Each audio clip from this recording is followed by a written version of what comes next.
After the end of the world, the Burnt One woke from a deep slumber, broken, deaf, and blinded.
spark had once again been lit.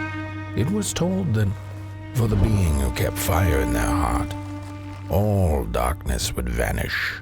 Nevertheless, this long night seemed endless and fraught with perils.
To remain dead. I'm never gonna come out again, no sir. In here it's just me.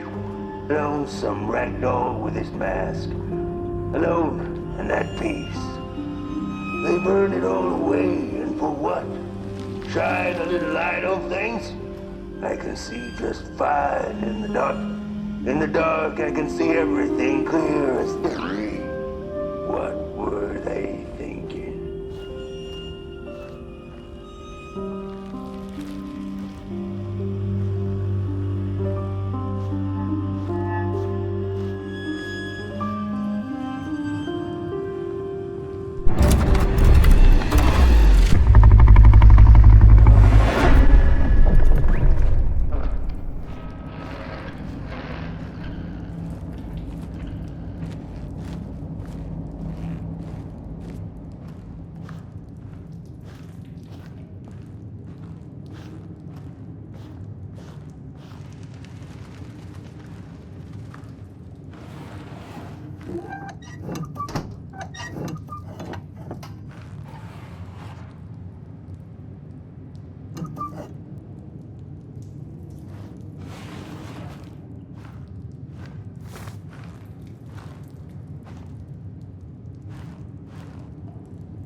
Focus on the eye and close your eyes to make things clear.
In the midst of darkness, lo and behold, a friendship kindled.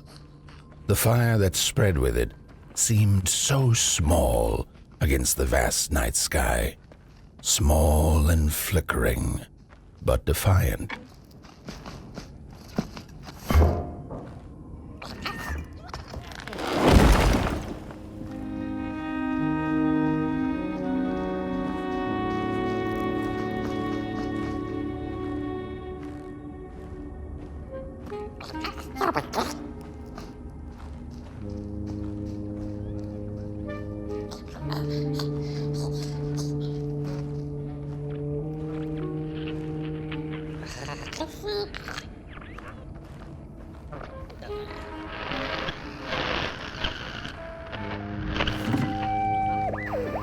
With wire, clay, and fire, the craftsmen built the foundations, followed by the trees and the rocks. And after them came little houses for us tiny ones to cower in.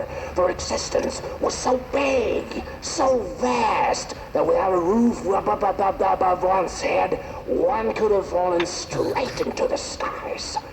And yet, with all that stuff, they didn't know what to do with us. So I reckon that's why they built the Midnight Walk. For us to wander, for lack of reason.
The crawlers eat fire, it's true they do, but most of all they feed on you. Don't you know? Howdy do. Didn't you hear? They eat you too. Fire, fire, aye, it's true.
And so it was that the Burnt One and a small flame took a wander down the midnight walk.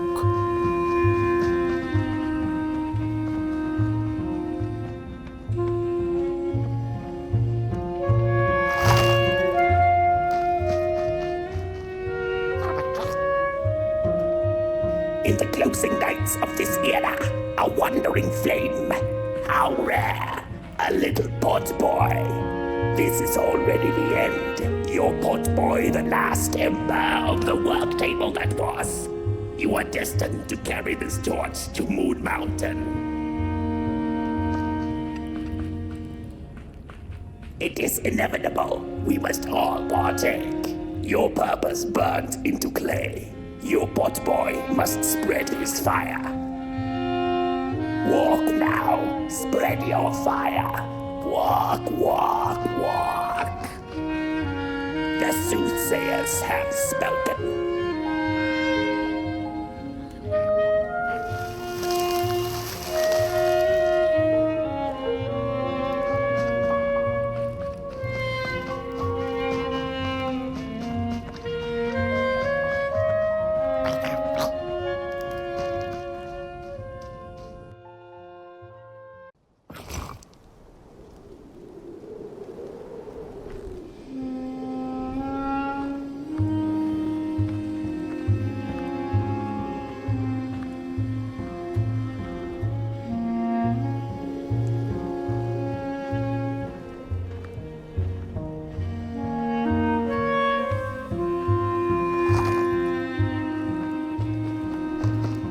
Whether they held or lacked reason, it didn't matter.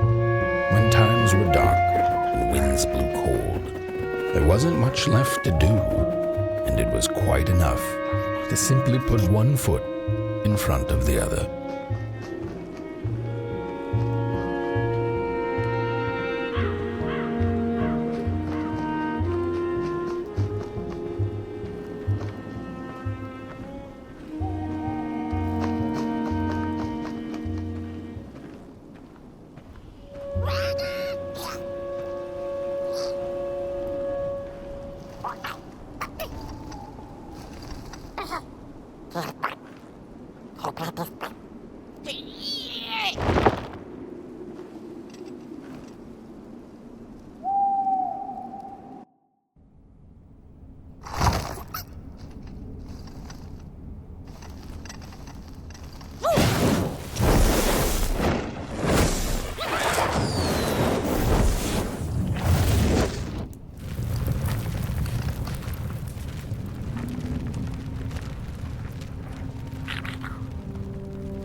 She came back one day from a long while of rock-picking under the gnarly trees. Usually the Merkel had been fond of fall and the refreshing cool of winter, but this time it had been much too long for her taste. Even the sun seemed tired, and she had all the rocks she needed, so she decided to treat herself to a long nap.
Close your eyes.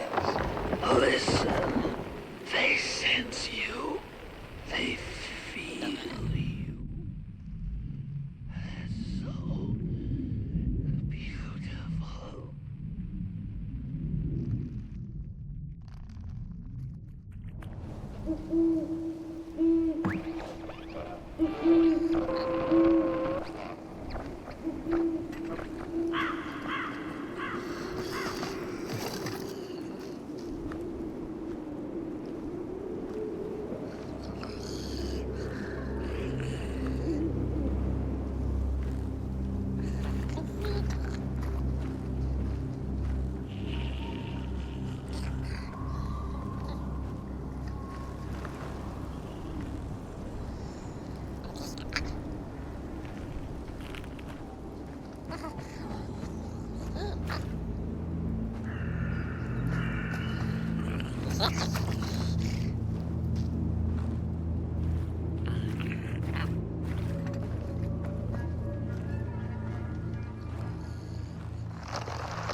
We discovered something deep in the woods.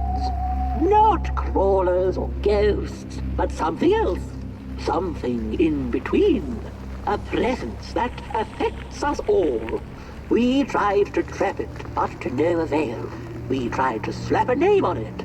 Manifest a pair of glaring eyes in search of its face. Something to name so that we could tame it. But the dark itself isn't any thing. It is less than nothing, and also more than everything. Behind, and we invented these shell phones so we could try to talk to it. It picks up the phone on the other side, but it doesn't speak back. Not directly, at least.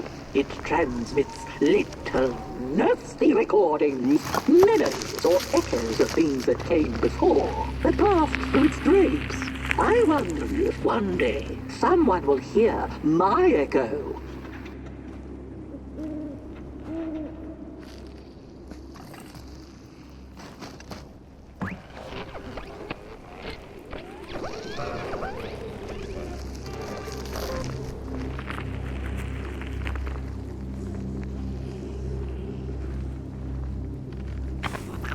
Ooh.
Fire?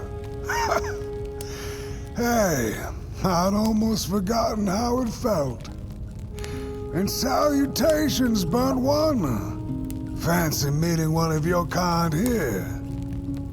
You're the caretaker of this little firecracker? I reckon you must be headed for Moon Mountain. Am I right? Well then, on one hand, it's just a matter of walking down the road. But then on the other, the Midnight Walk has a mind of its own, and a mind to teach its rider a thing or two to boot. So if you are intending to walk the walk, you better... How's he? Didn't see you there. So glad to see you back on the move. As I told you, it ran away from its owners. It's been waiting for the right passerby ever since it ended up here. Well, Meg, don't let me keep y'all. See you down the Midnight Walk, and Burnt One. Wherever you end up this long night, keep that fire alive. It's really all that matters. Don't take my word for it. Just see for yourself.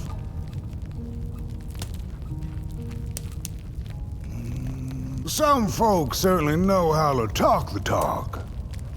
What you lack in talk, Burnt One, I trust you make up for in walk. Be wary of the dark itself. It's full of ideas, but it is always hungry for more. Enough talk now. Time to listen. Listen to the road, the trees, the shadows, to the stars. Oh boy, you'll be amazed what you'll hear if you listen a little.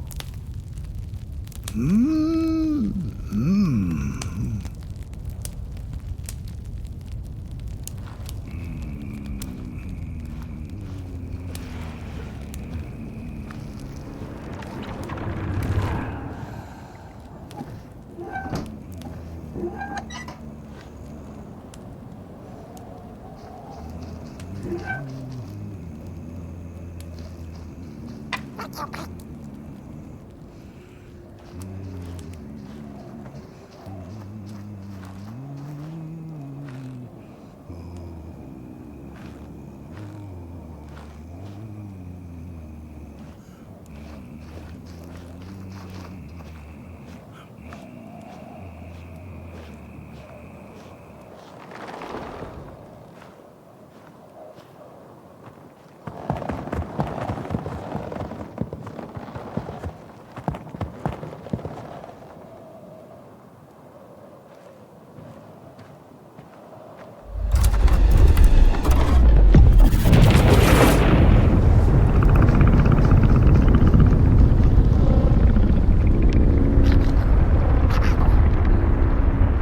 lost my way again. It's getting dark now, but the dark is a well of ideas. A blank canvas full of possibilities. The dark itself is the key. All it needs is a little spark, and then I get what I need. It hungers for fire, so I take a match, I light it, and I offer it. I give it freely. I have to surrender.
Don't venture into the swamp under the moon, they cautioned.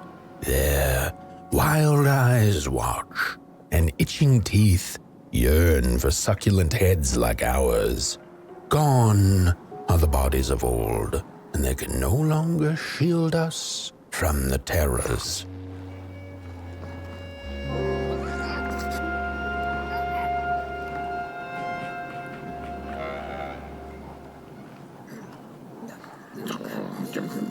Get bent, limb tree.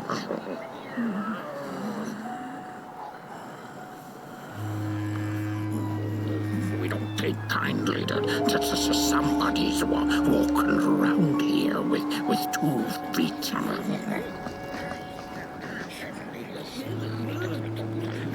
Don't touch me, you limb tree. Get bent, limb tree. Oh, look at those 2 arms swinging around. Disgusting. Get bent, limb tree.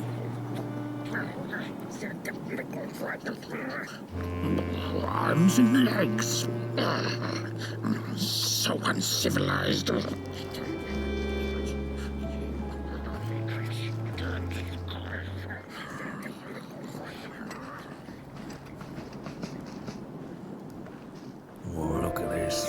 fancy stick. It's my favorite stick in the whole wide world. It's the best one in my collection. I got no better stick than this stick. Can't believe I found this stick. Oh, it's a keeper. Oh, it's so beautiful. Look at that stick. Oh, sticks. I love sticks. I can't get enough of them. But this one is the... No, my stick. Give it back. No. Oh, my stick. My favorite stick. Oh.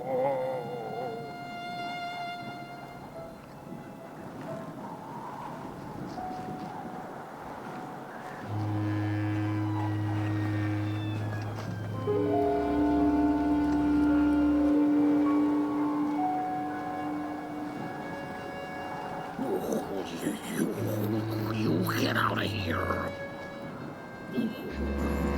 Heads up.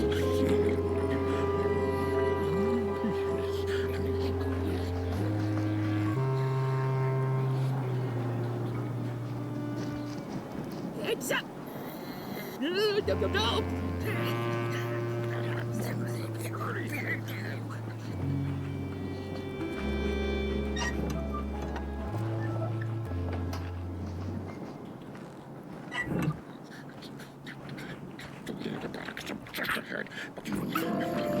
What are you looking at? No.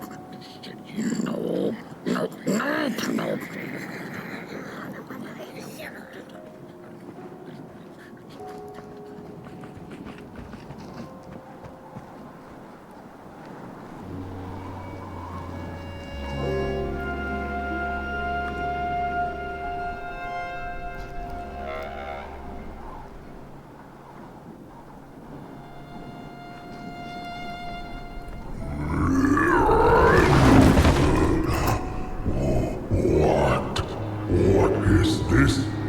Somebody approaches Nobodyville? Your wretched limbs, an affront to nobodiness. Unless your fire can prove itself useful, there will be no passage for you, limb tree. Go away.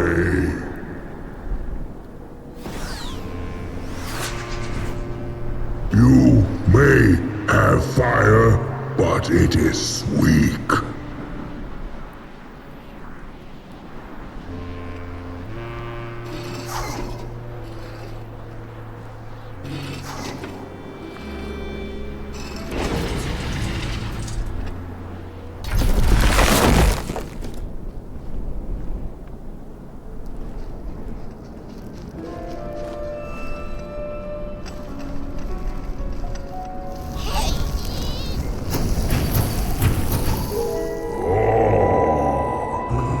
Candles have not been lit since before the great beheading.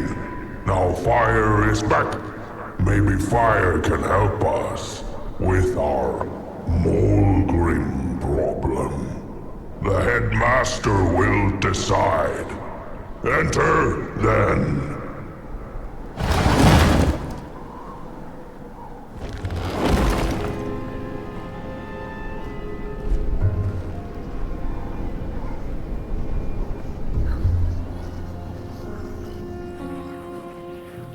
Do not make me regret my decision.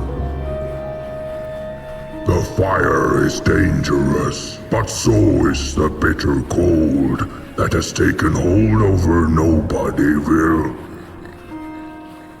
Perhaps desperate times call for arms, legs, and fire.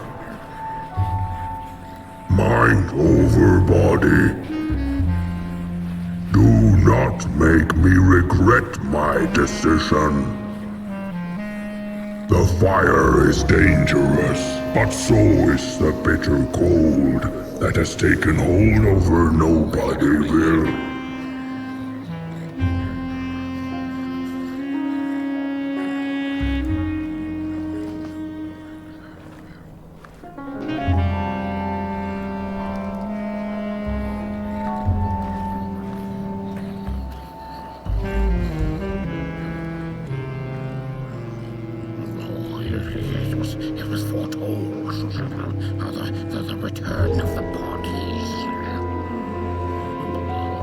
arms and legs. So uncivilized. Don't touch me, you limb tree. It was foretold.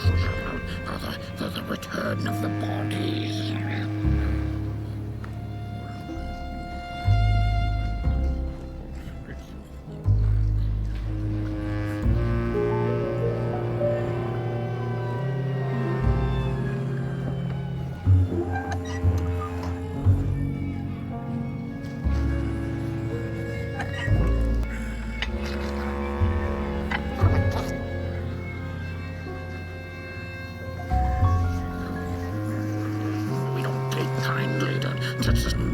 Arms and legs. So uncivilized. What are you looking at? You get out of here.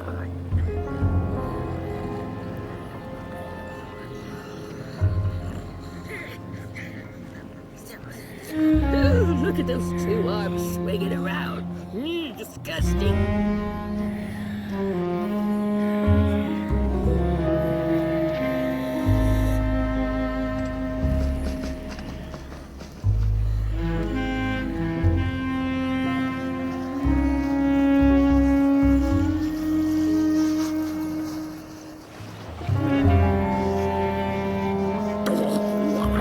What do you think you're doing here?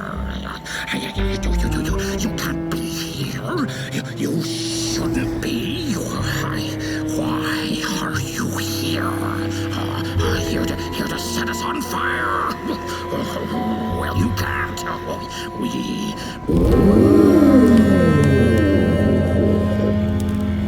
True fire. We nobodies haven't been graced by its warmth since the bodies were banished. They used fire for war. Yes. Now once more, somebody disturbs our peace and sets fire on things with its tiny fire devil. You must leave at once. Leave or face our...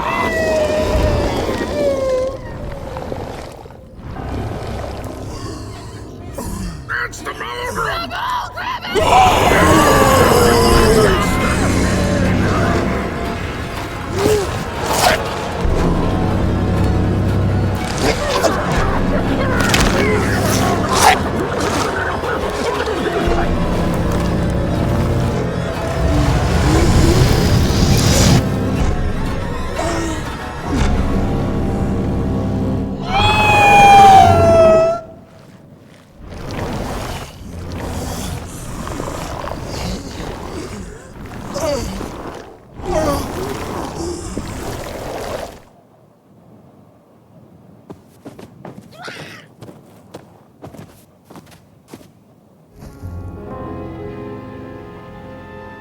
I guess I'm the headmaster now. As you've observed with your own head globes, we have a problem. It is called the Moldrum. The Moldrum? Recently she has become bold, moving ever closer to Nobodyville. You should help us get rid of her. Yes, get rid of her.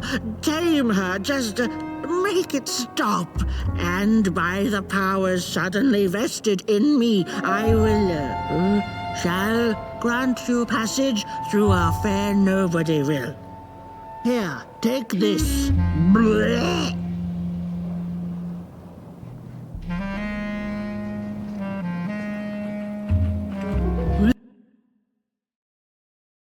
Now, go do the quest. Meet the problem head on. Tame the Moldrum, and we will. I shall graciously let you pass through Nobodyville.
that body of yours, you'd be drop-head gorgeous.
Mushrooms whisper of a new bird in down. They tell us her nest lies beyond the cold, cold moon. And she came here to witness tragedies. She feeds on these tales you see, sucking their fire dry like marrow from a bone.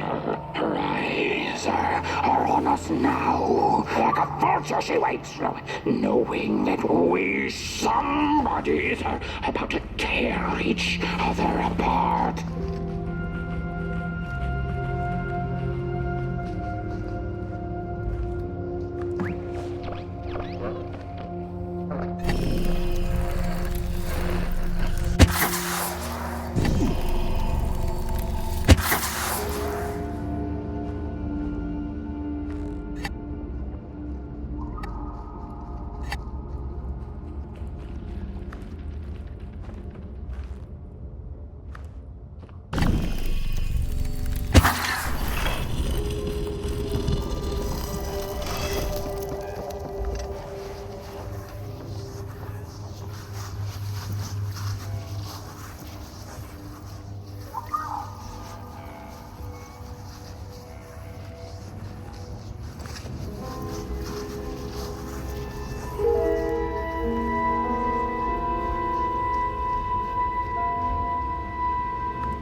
When a sinkhole devours your fire, give it up or dive in after it.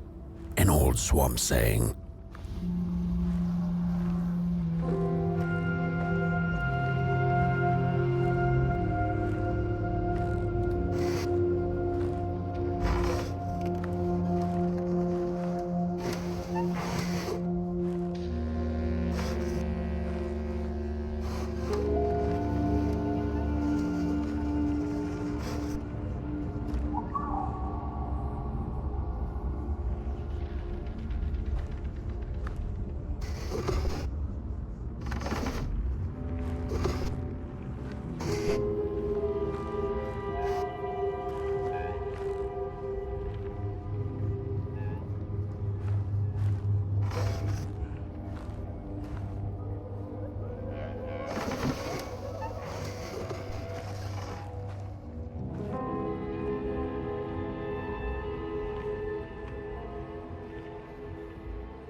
Another old swamp saying went, when dealing with a troubled and troublesome Mulgrim, do not light a fire beneath her, but help her build one from within.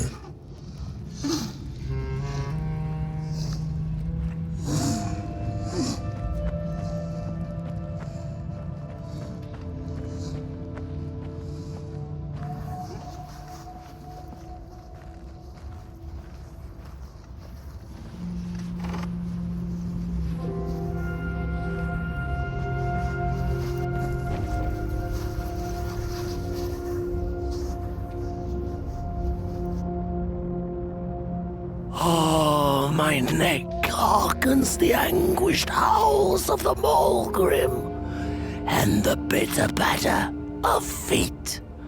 A somebody and its flame, albeit a small one. 'Tis enough, perhaps. The Mulgrim's precious shards, they must be returned to her lair, to her cauldron.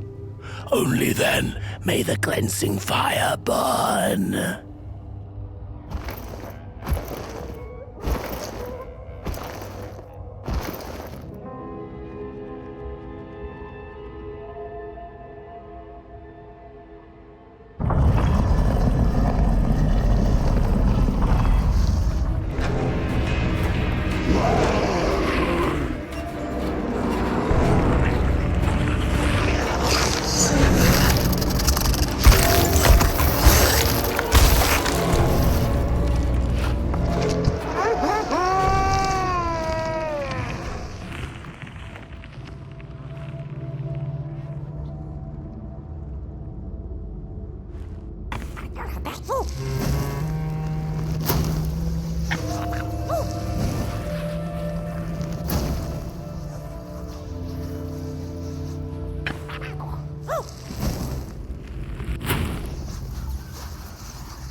The ragdoll's whisper of one shard kept by the dark itself. Another was stolen by the greedy moonbird up in the hilltops. The last one, perhaps the cowardly head knows. The heads betrayed us bodies, but not before we had betrayed ourselves. Fire in fist. They're shards of fire. they must be restored to the cave. We hunted the Morgrims, took their fire, and with it, we set ourselves ablaze. The shards of that very fire must be returned to the Morgrim's lair. Somebody find the shards, mend the cauldron.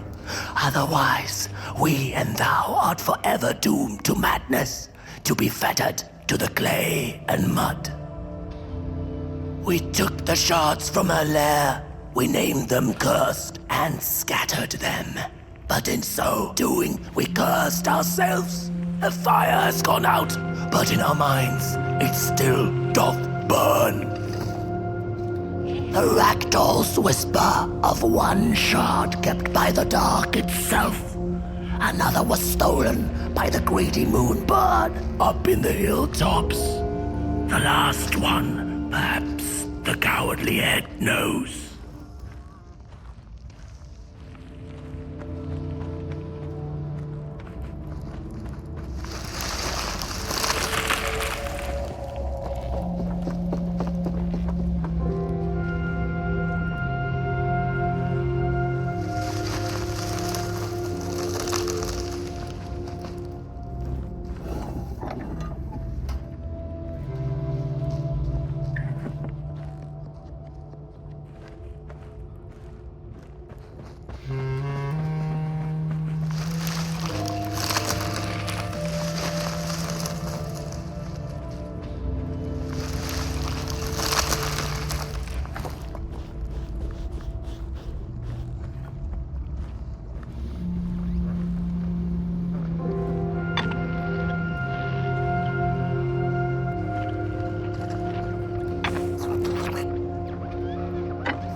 Good evening.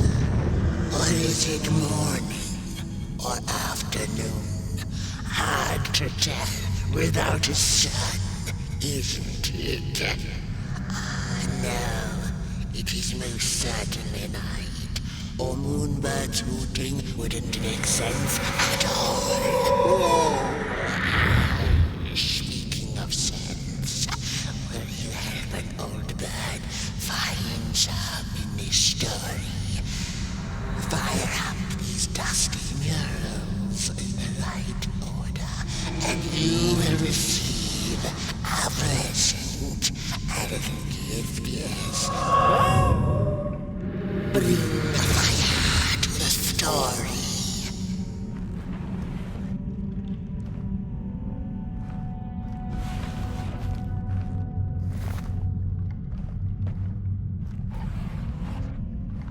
Once upon a time, the Morgrims lived in peace.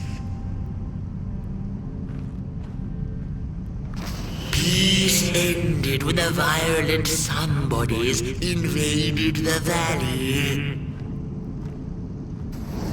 The valley was taken, but then began the Battle of the Bodies. Intriguing. The battle ended with a great, gruesome beheading.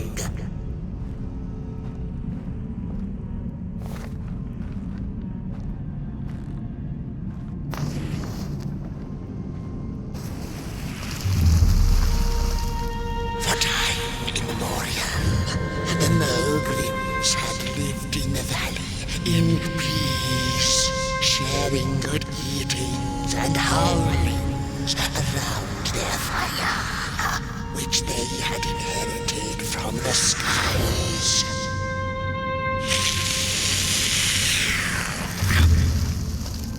Then one terrible night came the violent somebodies. They hunted the Mogrims for sport and took their fire for themselves.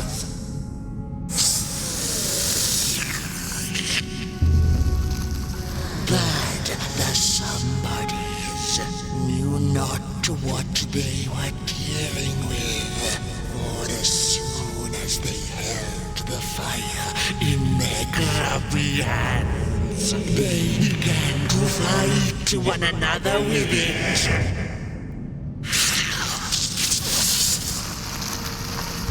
To save themselves from themselves, the cunning heads turned on their bodies and organized a great beheading.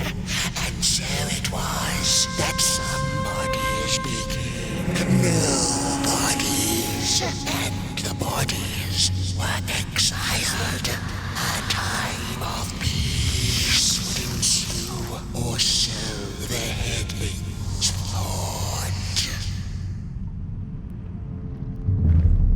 The last living Mogrim had been biding her time, and saw now an opportunity to return and take bloody vengeance upon the heads, who were now left defenseless without their bodies.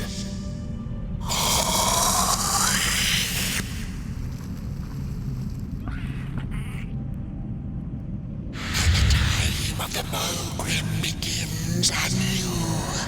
A storied meal indeed. Moonbird thanks you for feeding her and proudly upholds the promise. A gift. A shard from the Mogrim's own cauldron. It looked so shiny in the moonlight. Moonbird simply had to take it.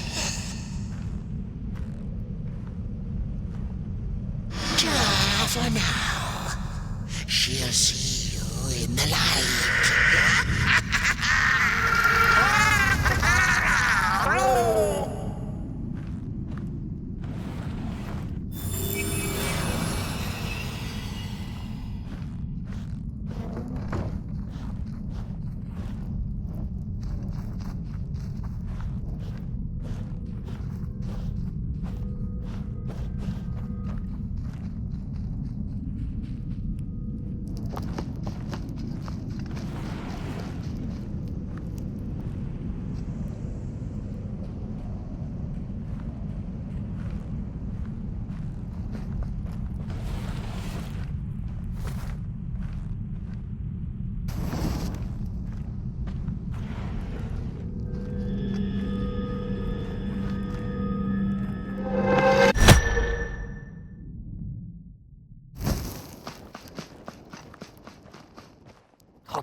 Well, if you're not gonna gobble me up, then can you maybe take me away from here?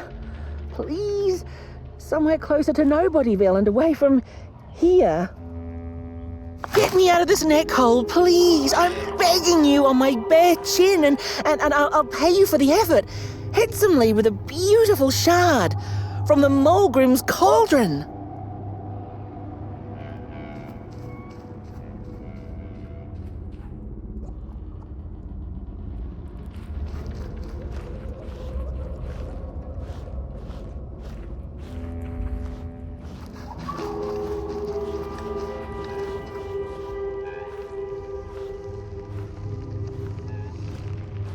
She's here!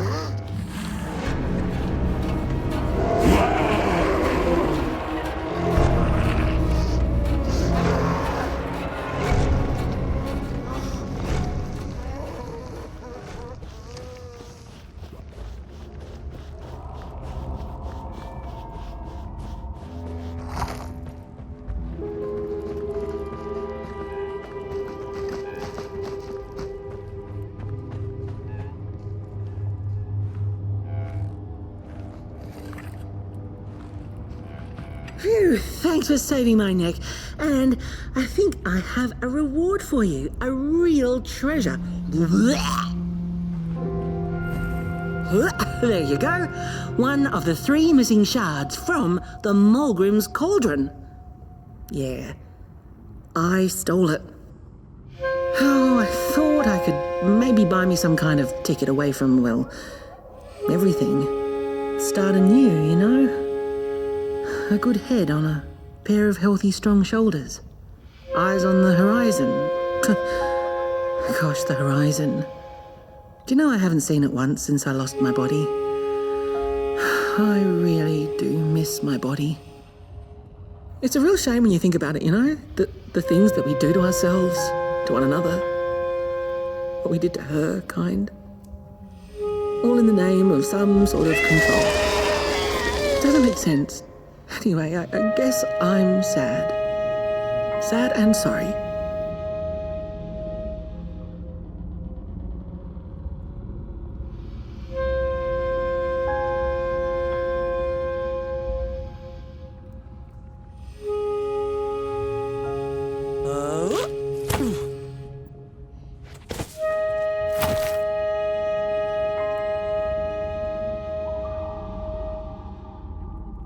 Hey, thanks. You're a great listener.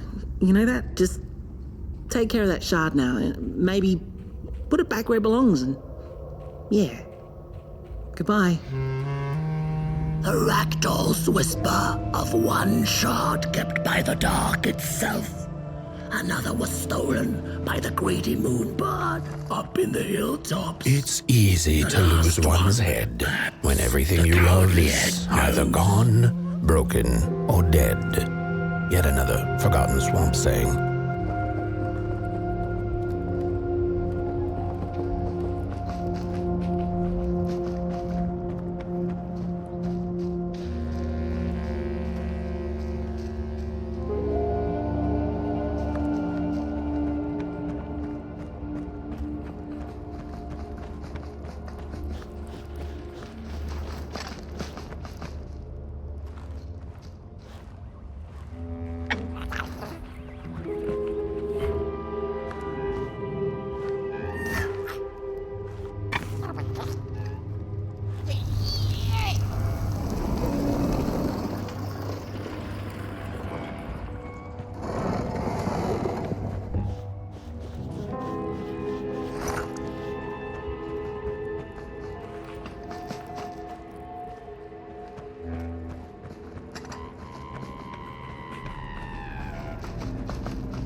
she'd never been much for company until she had met the other one.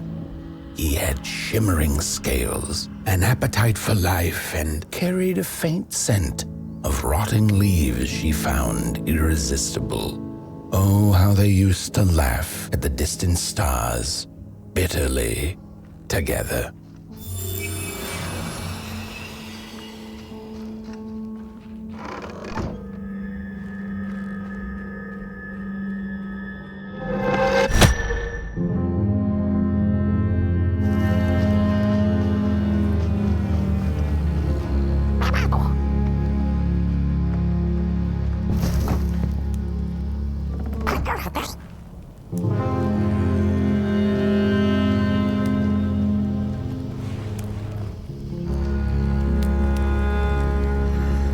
The howls of the Mulgrim have gone with the wind, and our headaches settled into gentle throbbing.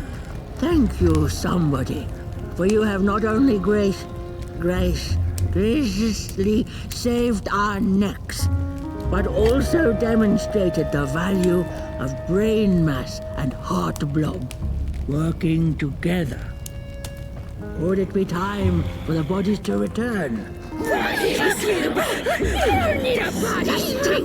We must convene on this matter, and you and your wandering flame must now leave through our gates and keep on walking the midnight walk to Moon Mountain.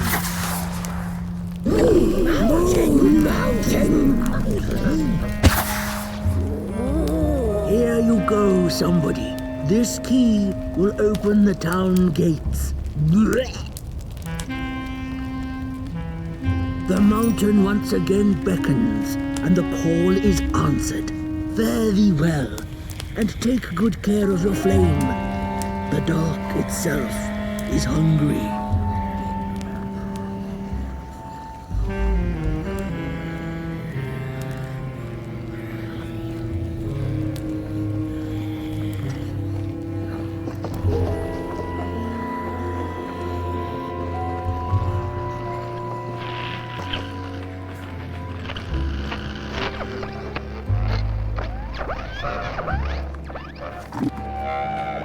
Mind over body! Mind over body!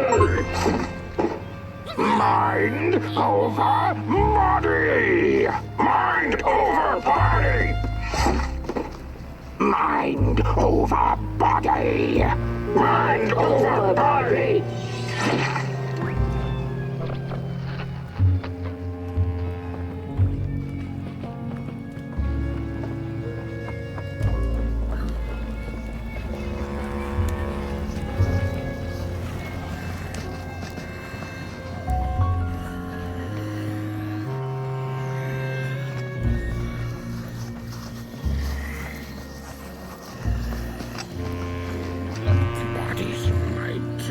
Returning it now.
Oh, back from a little swamp detour, huh? Hope the heads didn't give you too much trouble. At least your head looks attached to its shoulders and your friend's is, well, burning. So do not despair. Should you once again lose your way along the midnight walk, you're probably meant to.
We Malgrims have a special relationship with fire.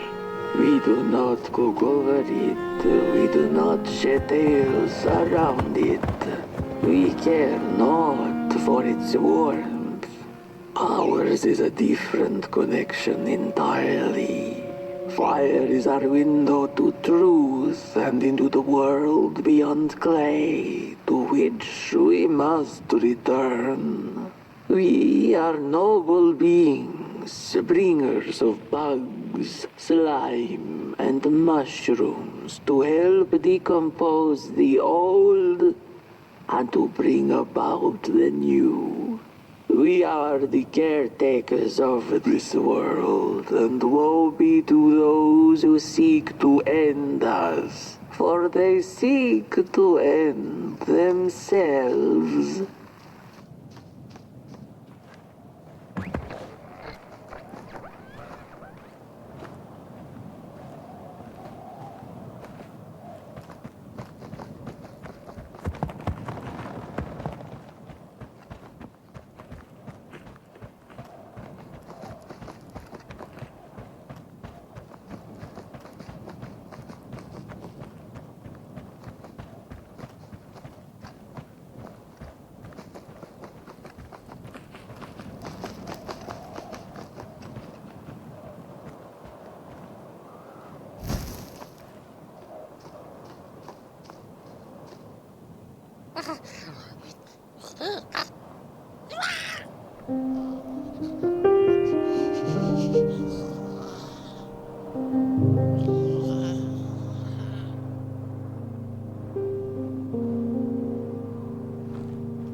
Dreadful was the day when the sun vanished.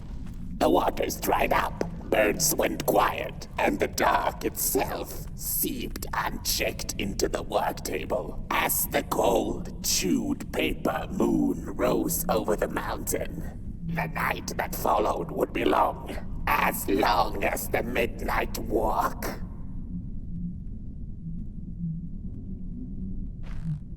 The Burnt One was there. You do not remember, but you feel it, don't you? You are reborn when need arises. This night, Potboy needs you, and Moon Mountain beckons. Its call irresistible. A storm is coming. The soothsayers have spoken.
And so she woke with a yawn, so big it could have devoured the sun.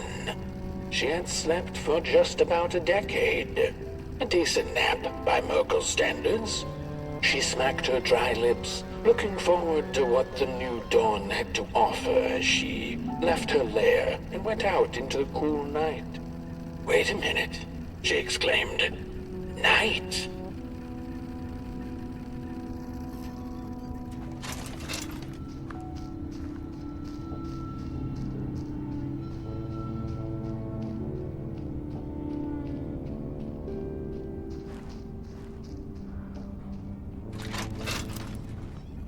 Where was the sun?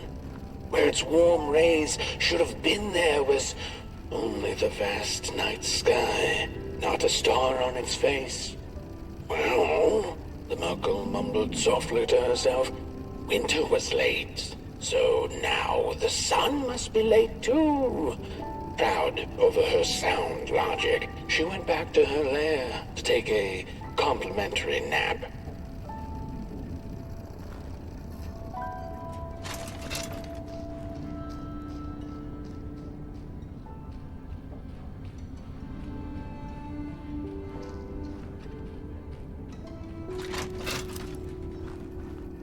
The Merkel had taken a nap that had lasted 2 decades.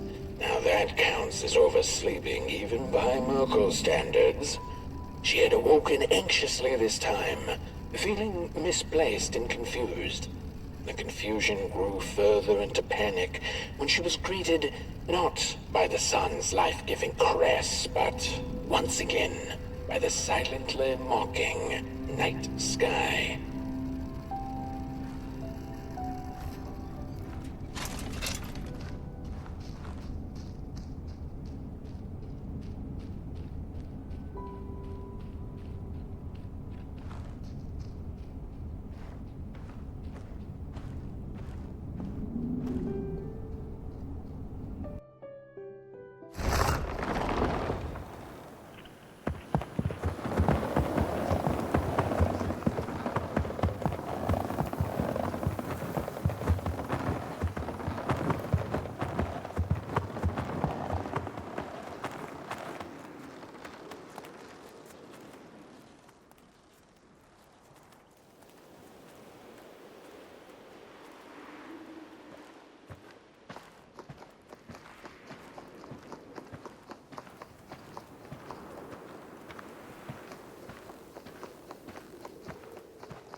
There was one star out that night, and it glowed a cold red. "Who took the sun away?" the Merkel asked it. But it was too distant, so she could not hear its reply if it had one. The Merkel had never felt so empty and alone. Lost in quiet despair, she managed to open up to the winds and followed their gentle push south down the midnight walk and to the Darklands.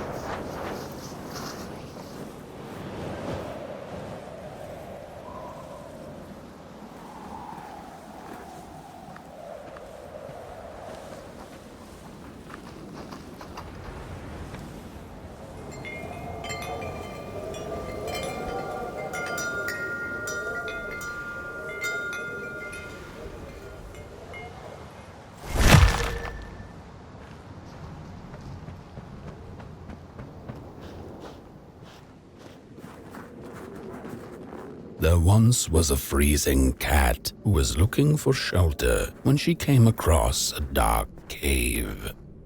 "Step into my abode," offered the dark. "It will warm you if you surrender your wants."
The story goes of a nameless maker who pulled creative spark from the dark itself without giving it fire.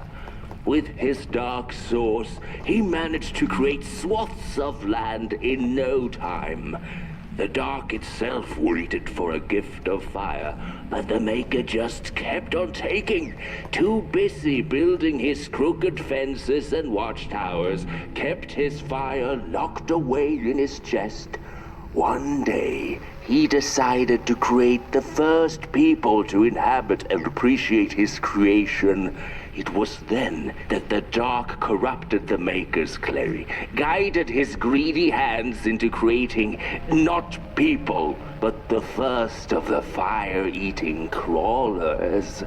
And they crawled into this world absolutely starving.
The dark's eyes were much too big and watchful for the cat's liking. She went on to find warmth somewhere else.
Then the cat saw it.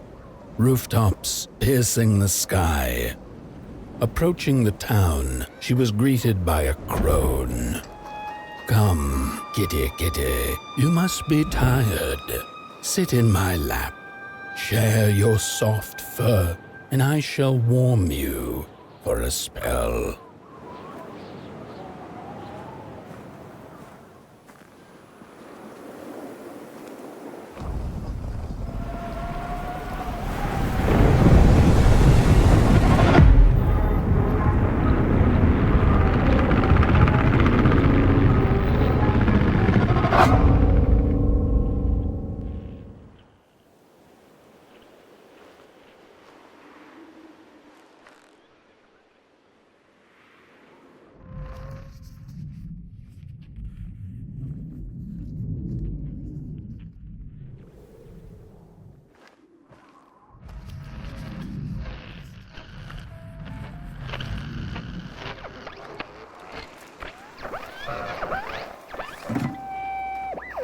Hello, Mother.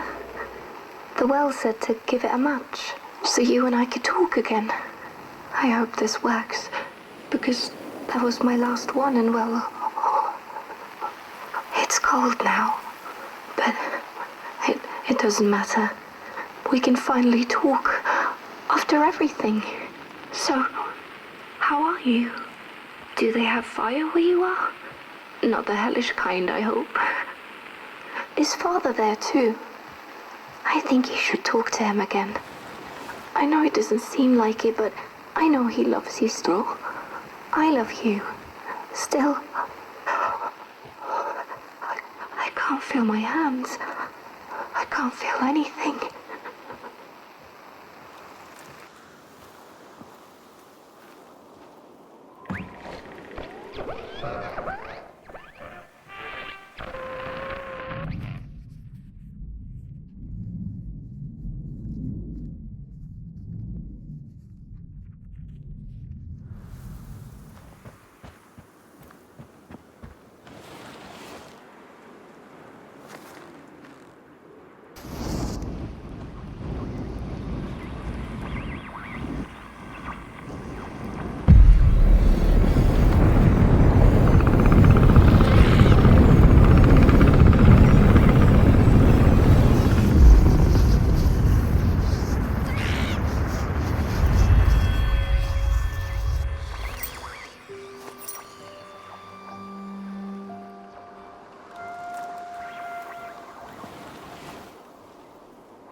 Welcome to Cool Haven, newcomer.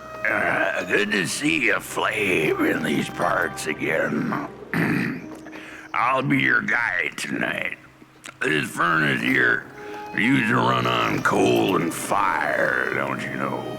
But a thief stole all our matches, wasted them in greed, you see. Now the ghost has come to smite the wicked and punish the thief who killed us. Well, I guess that's it. That's a tour on the house. There's a bone right there in the snow. That ain't no place for a bone.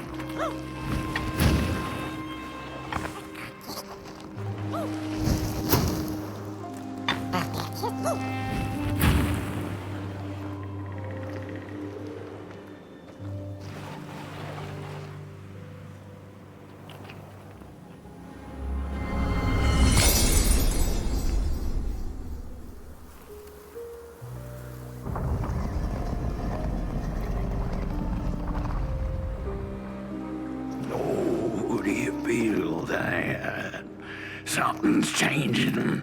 That furnace was the soul of the city. We used to worship it, us coal miners did. Fed it trees and fire like it was a hungry, angry god. This broken body's going nowhere, but yours is. Walk the streets, listen. Just don't believe everything the half-dead say. Your flame could bring back warmth to our graves, and may the worms in our bellies dance again. The curse of Coal Haven's ugly and vengeful, a grave matter indeed. What do I know? I'm just some dead guy. Throw me a freaking bone, huh? But the day of the dark shall come in the guise of a thief, in which the stars shall quietly pass away, while the houses shall be destroyed with intense heat, and the earth and its works burned up. Hear 'em shaking in the cold. The bones are longing for their grave. I can't move, I can't do what I used to, but you have burnt clay. You're still able. Your hands idle. There are many bones out there, you know. Little keys. The matches were plenty, and then there were few. A thief is the cause of our doom and shame. Oh, the shame.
The cat didn't like the crone's crude pettings. Her hands tugged at her fur. "Now, rest still," the crone said as she pulled out a crooked knife. The cat was quick and escaped just in time.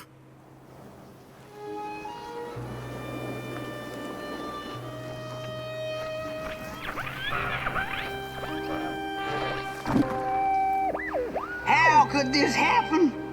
Whoever did this? Oh, the flame warms the righteous, but the wicked who love destruction, the flame burns with a passion. How will we warm the furnace? Feed the thief to the furnace! Feed the thief to the furnace! Coalhaven is doomed!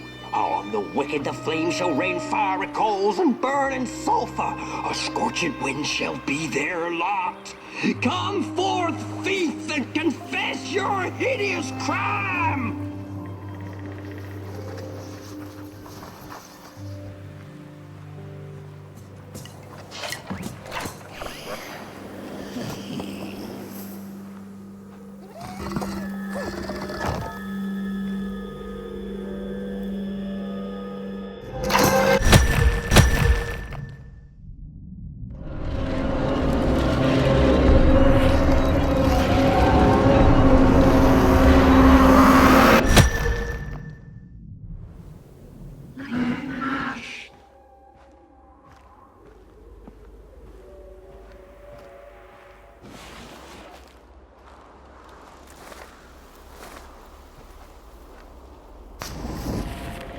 Listen for the bone.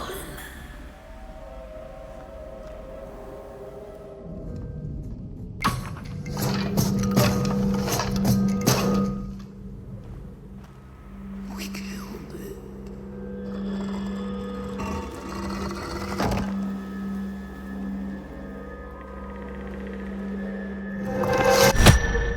Listen.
Listen for the bone.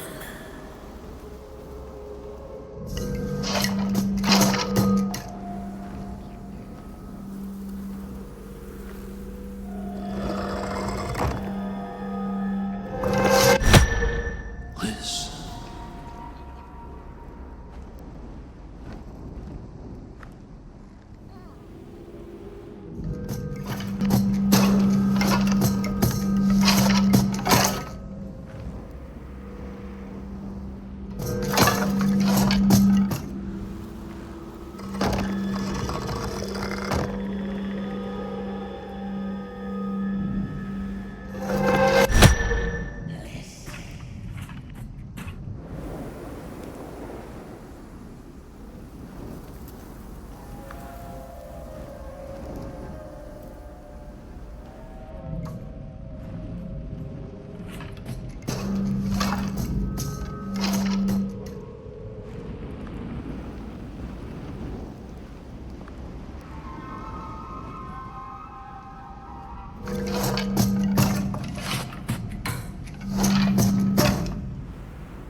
The thief.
See a ghost.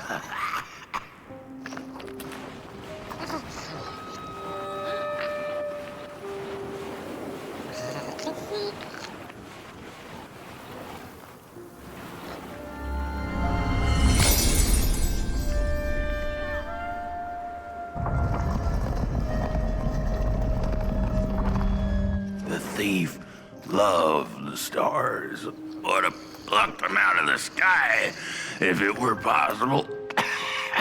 But the dark itself stole her stars, turned the thief's sky as black as a cup of joe. And so the thief began to steal matches and lit them, hundreds of them, like little stars of her own.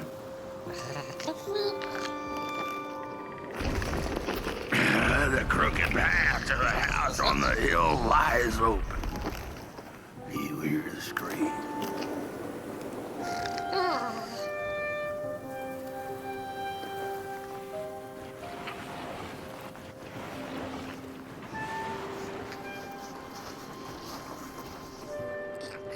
Wherever she sought warmth, it had a price. The miners needed the cat to get rid of the rats, and the vicar wanted her protection from bad luck. Bony hands reached out from all around her, trying to grab her.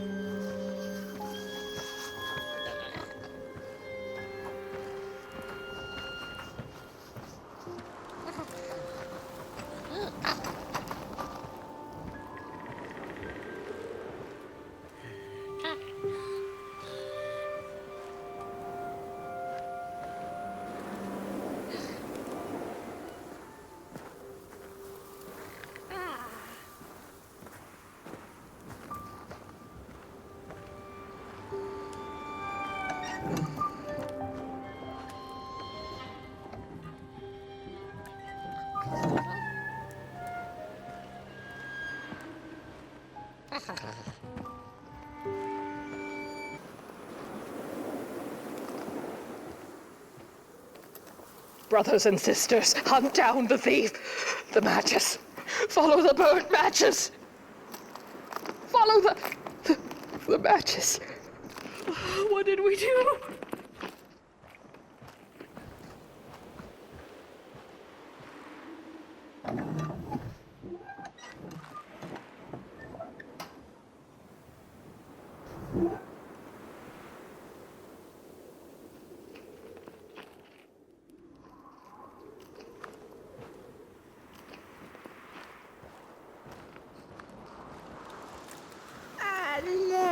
For what they did. The trail of burnt matches. It leads to the house on the hill. It's them. Burn them. Like they burnt our hope. We're running out of matches. You've met your match thief. You'll burn for what you did. The furnace is dead. No matches left to light the oven. We'll freeze. Freeze to death because of that thief.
What's...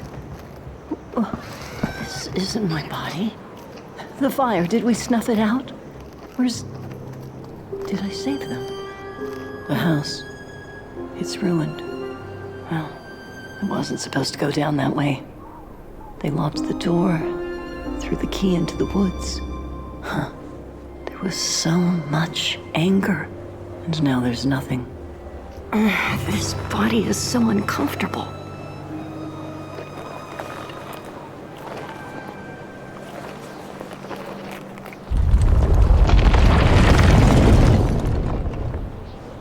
While I was in the black, I had a dream. There was a monster in the woods.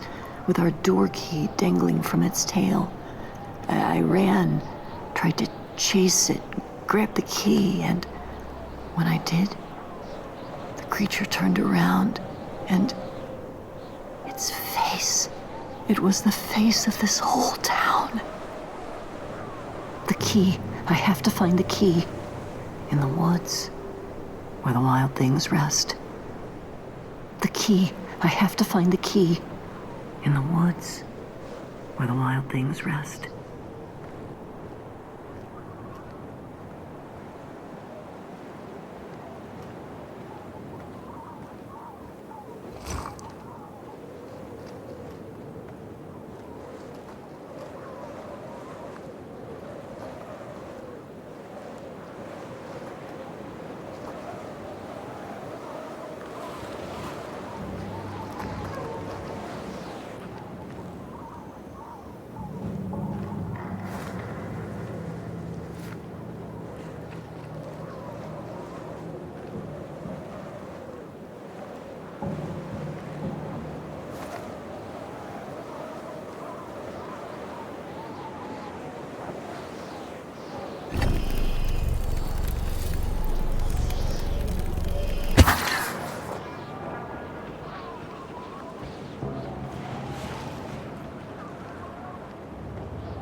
That's it, that's the key.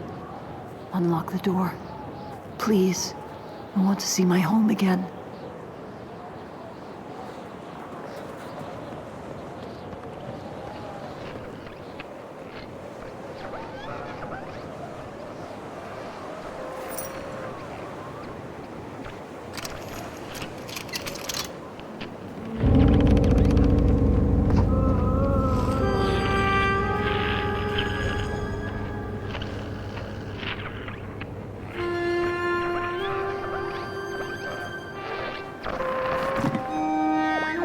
Furnace is getting weak.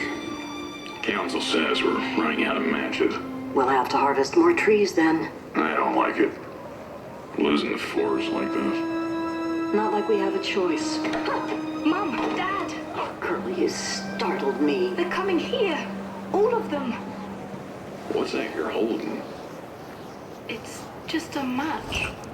The cat felt as if the walls around her were growing taller, the alleyways narrowing.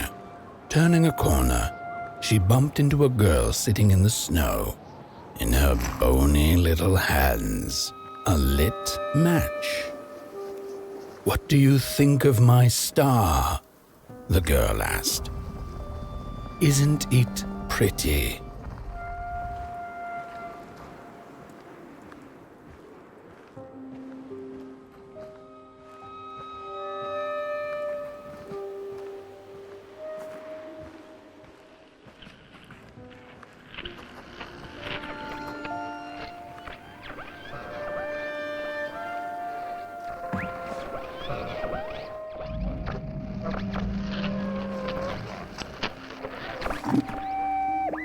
How could this happen? Whoever did this? Oh, the flame warms the righteous, but the wicked who love destruction, the flame burns with a passion. Only warm the eyes open.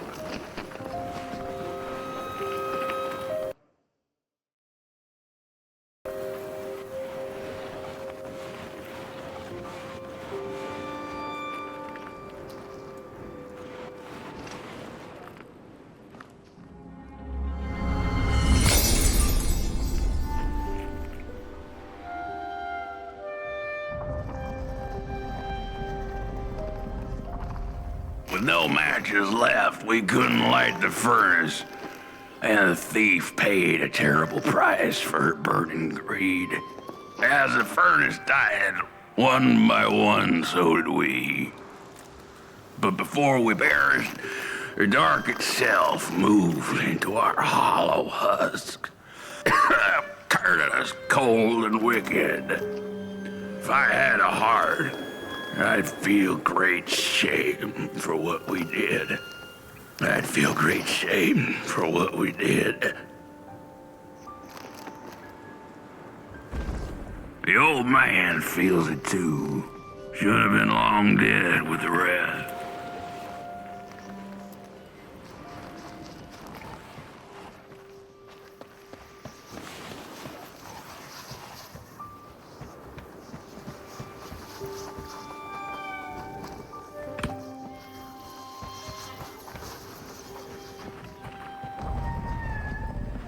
We killed that man is the one left. He carries the shame of us all. No rest for us after what we did.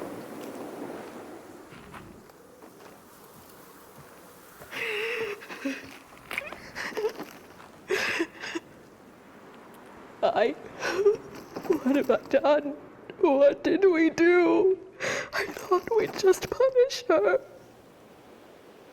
She was miserable and found comfort in fire. What have I done? What did we do? I thought we'd just punish her.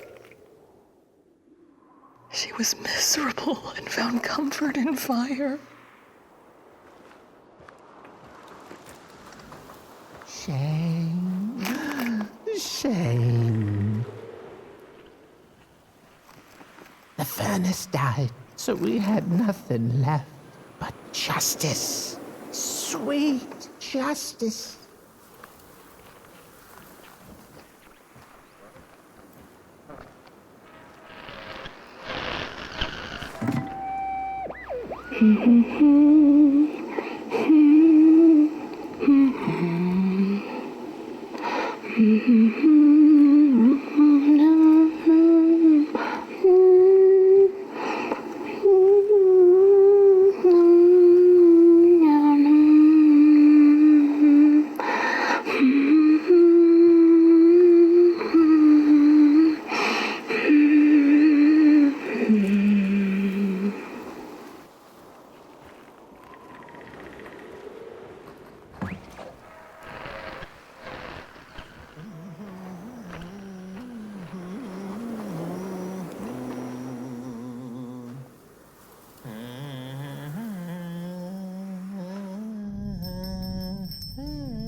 Oh, that voice. What I wouldn't give to hear her sing again. Those sweet, sweet tunes like fallen leaves of the trees that were. Such a waste. Such a shame. I wish I could hear her sing again. Just once. Just once. Oh, I know she stole from us. I know what she did to our town. But she could sing. This town's not much without fire, no. But it's even less without song. If I could just hear that lullaby one last time, I know I'd be able to move on.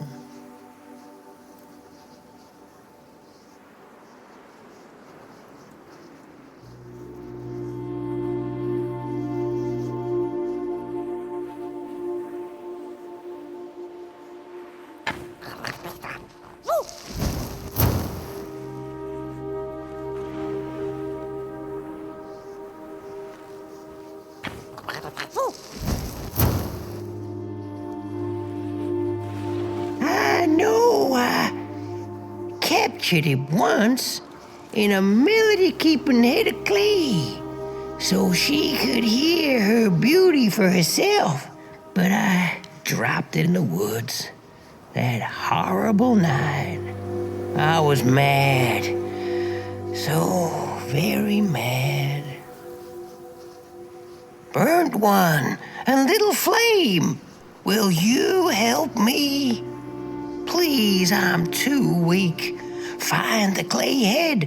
Keep her of a song like hers. It went sorta like, oh, darn, I can't remember. If I could, I'd be able to let go. Please find the song. Find the clay head. It has to be out there somewhere. Meanwhile, I'll keep the skull safe. Yes, safe.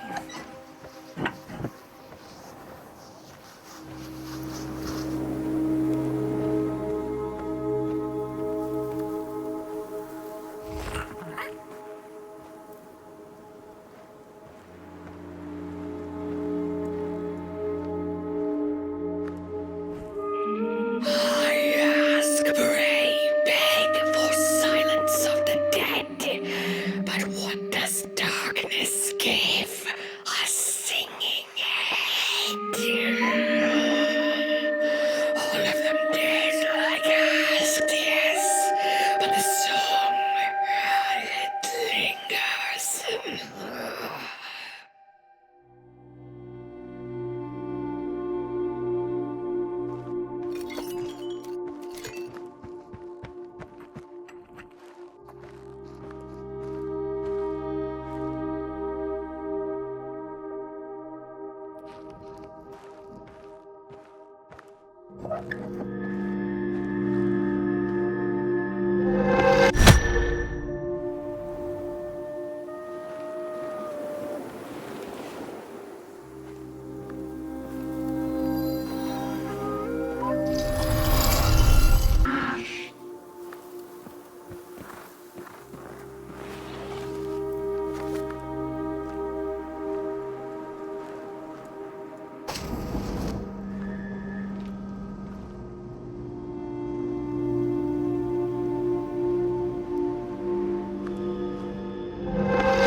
one. Little flame, you found it.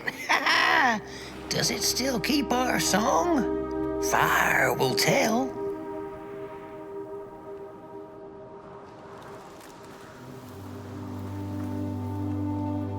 Oh, can I hold it?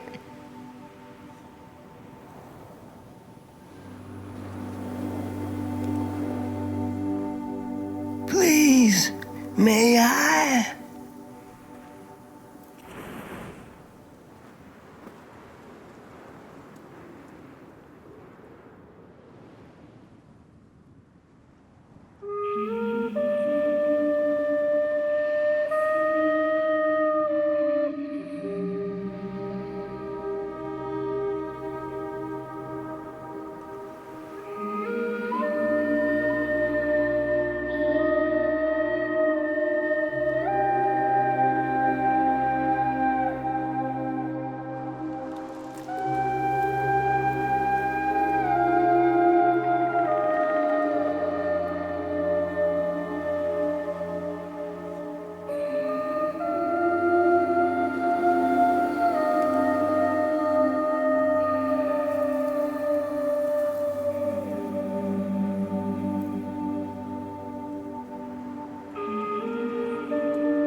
Little soul, you charming little wanderer, my life's companion and body's guest. Where are you off to now? I don't know what I thought would happen. I feel a strange warmth, but just as coal runs deep in the earth, so is the shame a part of me, mine alone to bear. Burnt one, small flame, I am grateful, but I will not surrender my loneliness so quickly. I needed to ferment me, season my soul. Please, leave me. Leave me.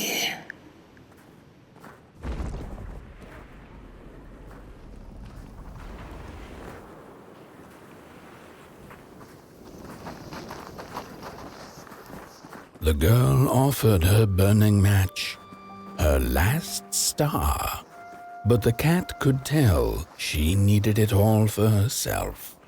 Grateful for her unconditional kindness, the cat left her to her ghosts.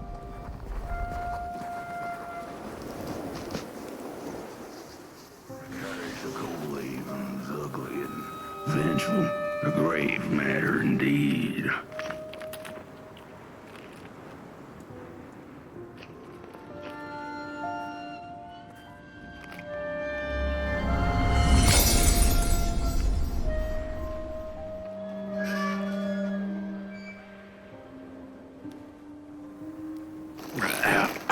The door to the flame is open.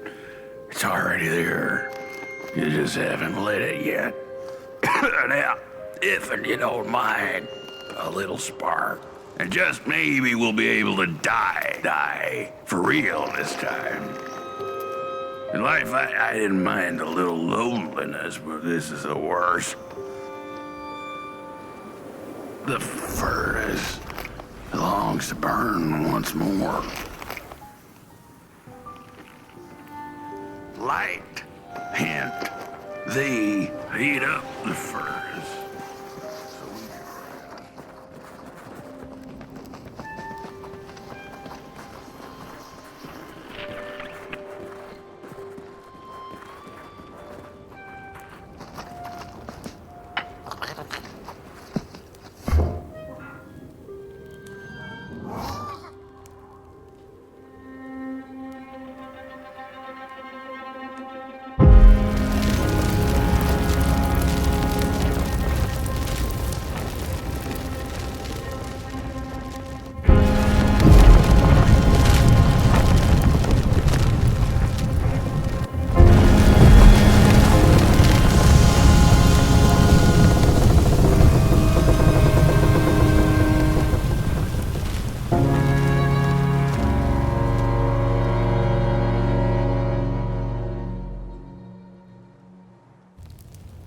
blanket.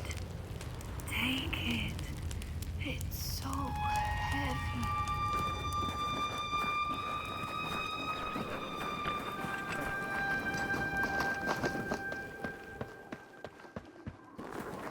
Release me. Remove the shroud. Light the match. The match. Light it. Please. One last star. Light the match. Thank you.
The cat finally settled in front of a giant burning furnace.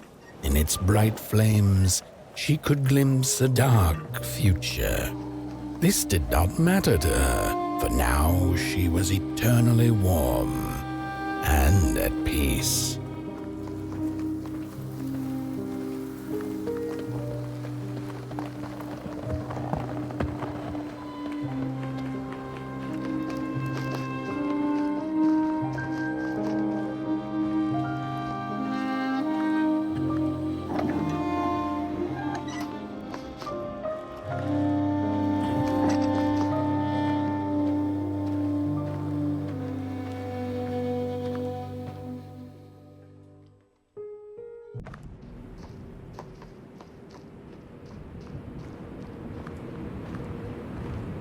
The flame burns still, and the fire has spread along the walk. The cold takes its toll, and Potboy's flame flickers. But it is still enough for the climb to Moon Mountain, to light the final fire. The road always leads to Moon Mountain. Hark! His fire belongs to the mountain. It came from beyond the moon. You have always been destined to burn. The soothsayers have spoken.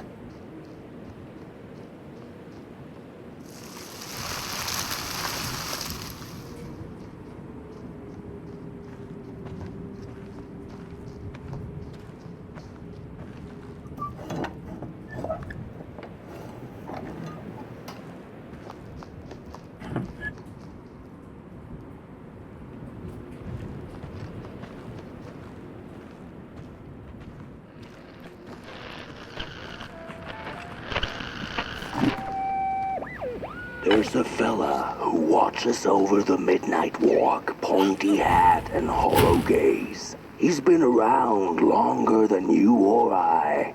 Some say he was one of the first sculptures to have breath. Some say he's not from around here, but from another maker's work table entirely. Some say he's seen what lies beyond Moon Mountain, but I just think he's lost like the rest of us, and he's waiting for the right one to come along, waiting for something that'll give him that eureka for his song. He keeps his banjo by his side, but he never plays it. Strange, but he's in no hurry. He's got all the time in the world.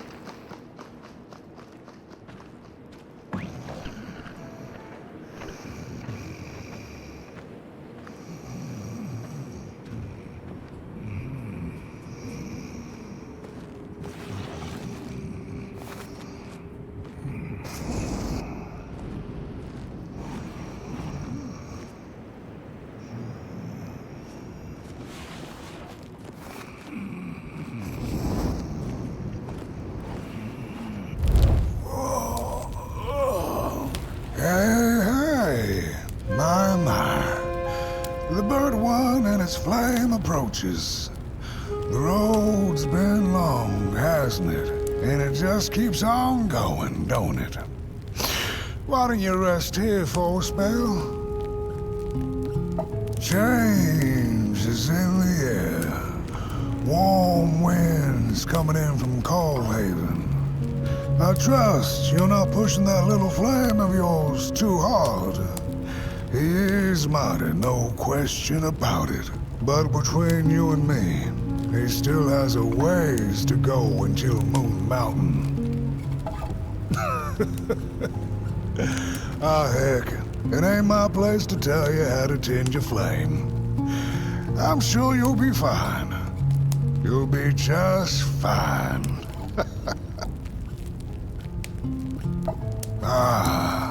To feel at home wherever you walk. How's it?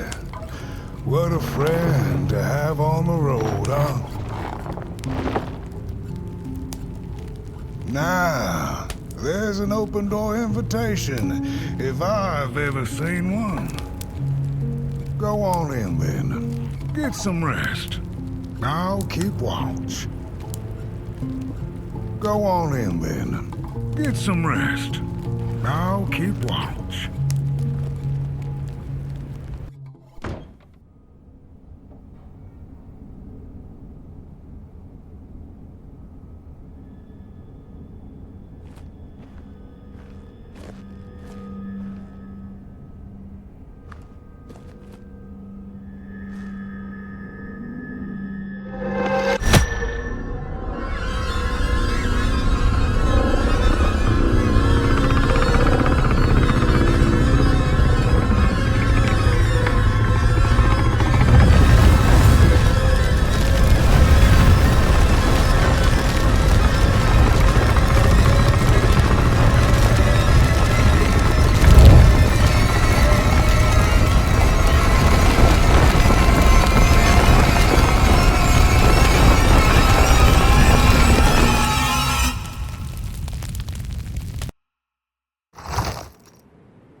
A boatsman went out into a foggy lake to find peace.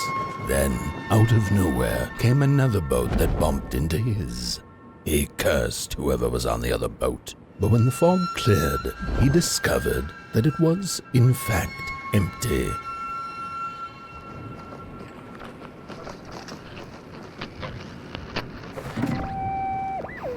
These sarcophagi are molds, rebirthing the bodies of the burnt one. Failure after failure, they keep coming back. They lie dormant, and then they awake at an appropriate time, during times of dark, to perform a task. The taskmaster unknown, doom spelled on the flip side of a coin. Little dolls in a dollhouse made of matches.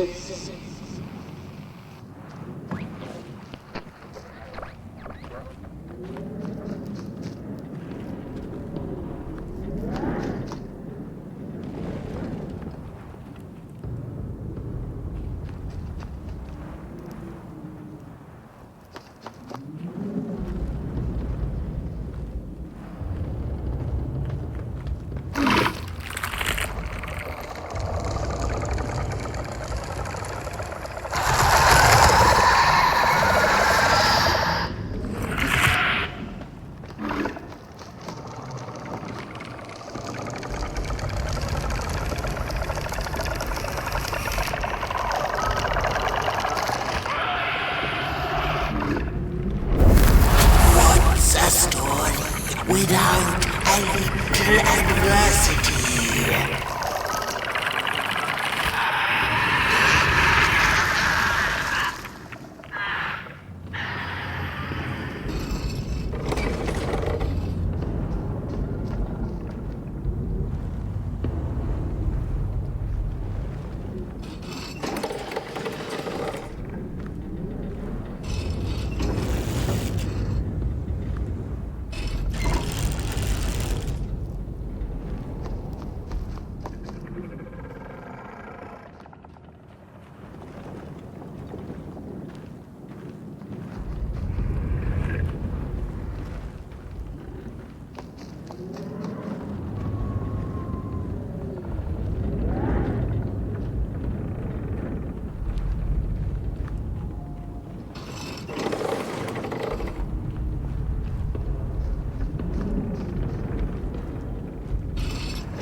It will guide the burnt one, and mayhap feed Moonbird.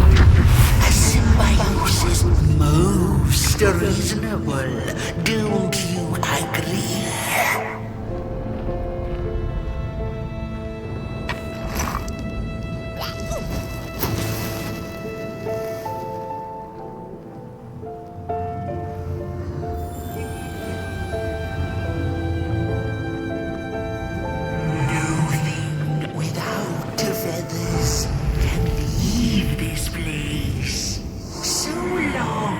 The craftsman laments, lost in his terrible maze you are, so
on the menu, crows.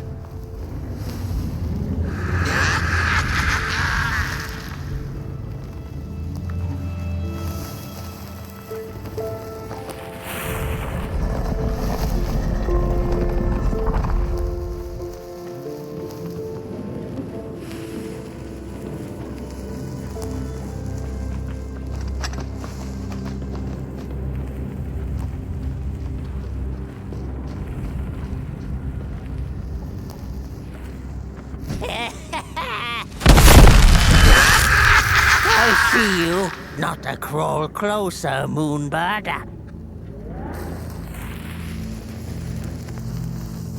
Avoid your...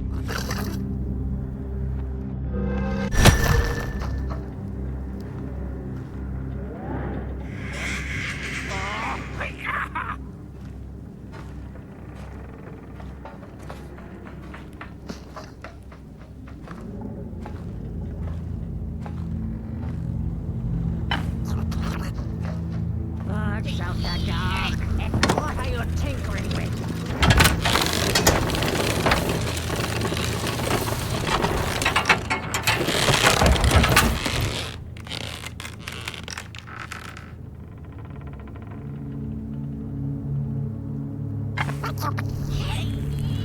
What are you doing back there?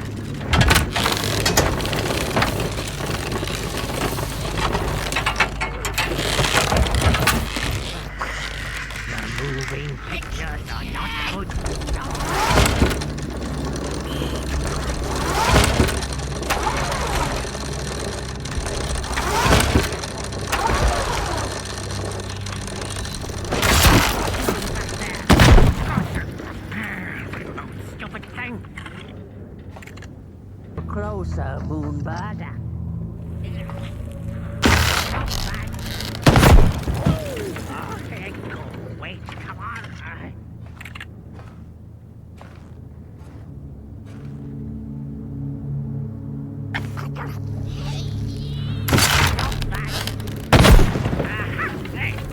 One and two and three.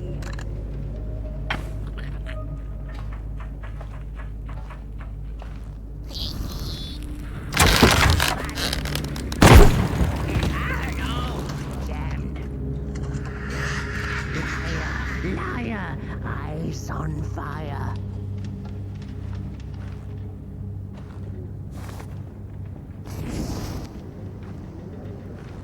Avert your greedy gaze. The moving pictures are not for you.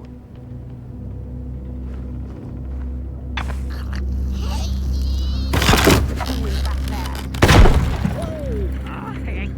Wait, come on.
The pictures.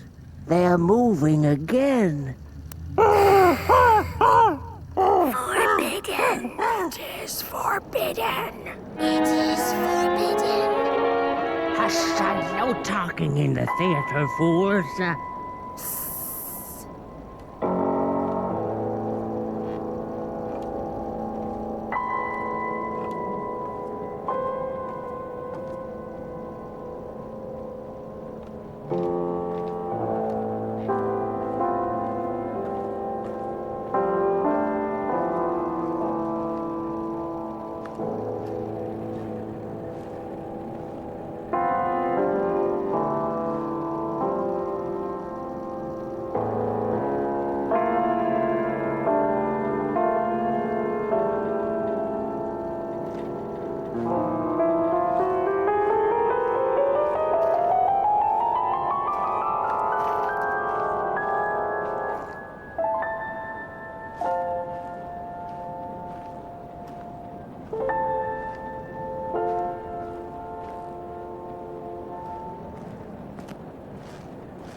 Father, please. What happened?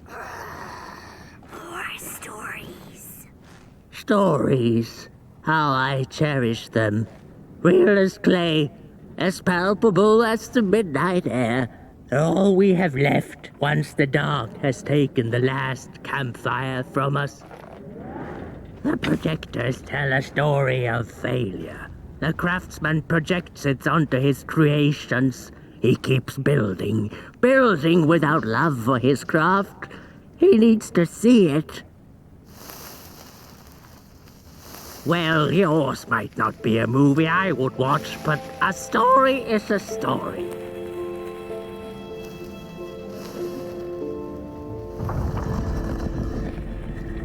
There's a special kind of dark pit reserved for those who talk in theaters. Go with your lantern, fire up the forbidden projectors.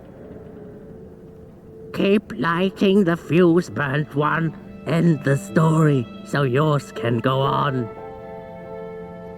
Keep lighting the fuse, Burnt One. End the story so yours can go on.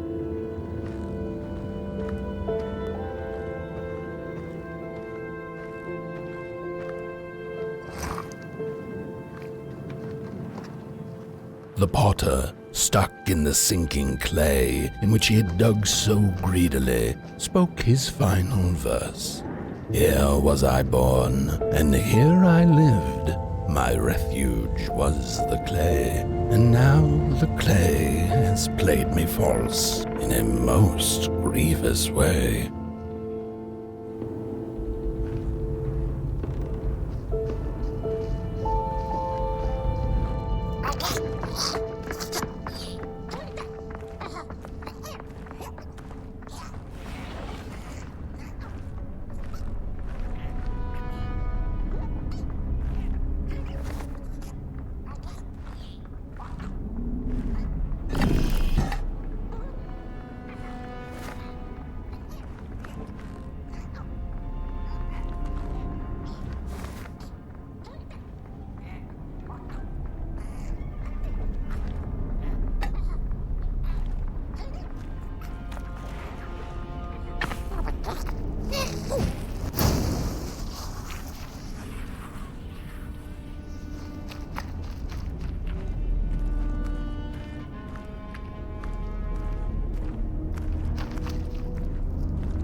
Three blind explorers discovered a sleeping beast. Each of them touched it and described it to one another. Its skin is coarse, said one. No, its ears are big, exclaimed another. The teeth are its most prominent feature, declared the third. Who was right or wrong mattered little, as the beast awoke and ate them all.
reflections of the daughter. None of them will ever dance, ever feel the warmth of their maker's heart. They can never be enough.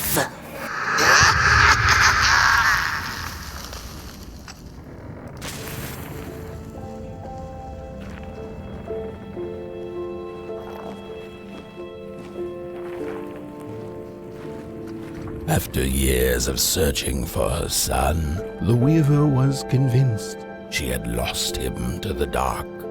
One night, there came a knock upon the door. "It's your son," said a voice. "Please let me in." Thinking this was some cruel spirit come to mock her grief, she remained silent until her son gave up and left, never to return again.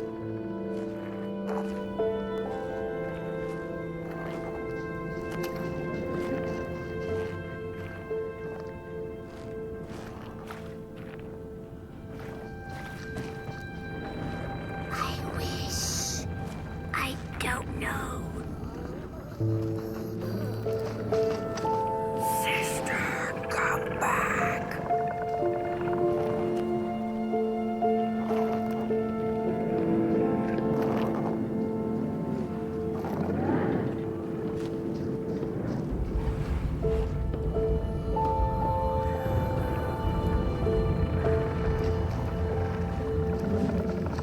Sister, come back. Then why am I?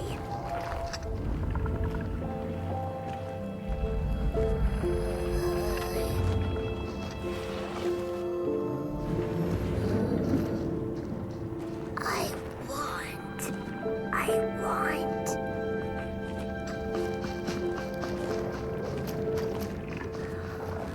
Who made you?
The father hoped the daughter would fill his heart with fire, failing to see that she needed a fire of her own. His princess danced away, and he stayed behind, cemented in his ancient truth. The heart is a bottomless pit, never sated, always craving for more.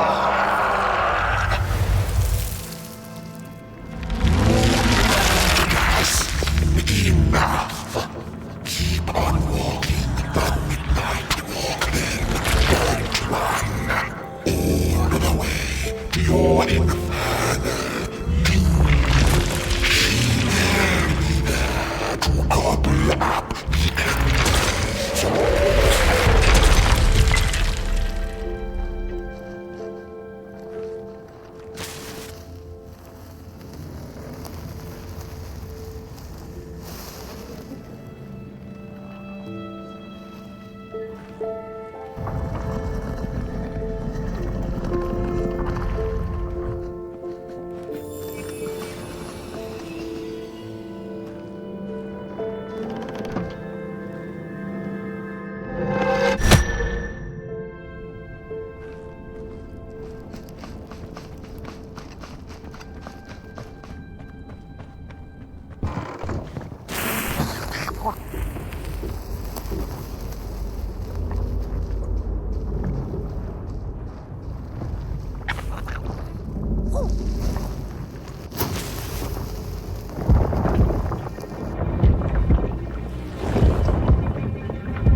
The wanderer asked the craftsman, "How do you make such perfect sculptures?" To which he replied, "Oh, there's nothing to it really. I go into the dark woods. I find the sculpture already waiting inside a tree. And then it's just a matter of carving it out."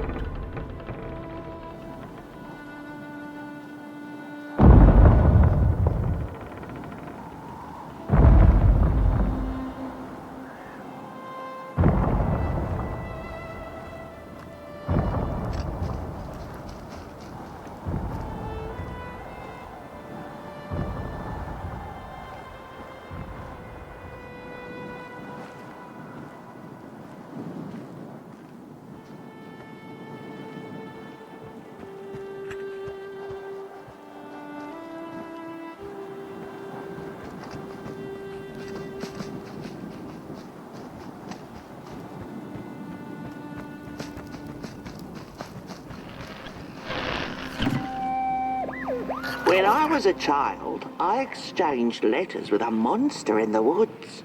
We were best pals, and we shared all our secrets with each other. One day, my sister told me that the monster wasn't real, that she'd written me all those letters to play a joke on me. But the joke's on her, because I knew the truth about the monster in the woods, and we exchange letters to this day.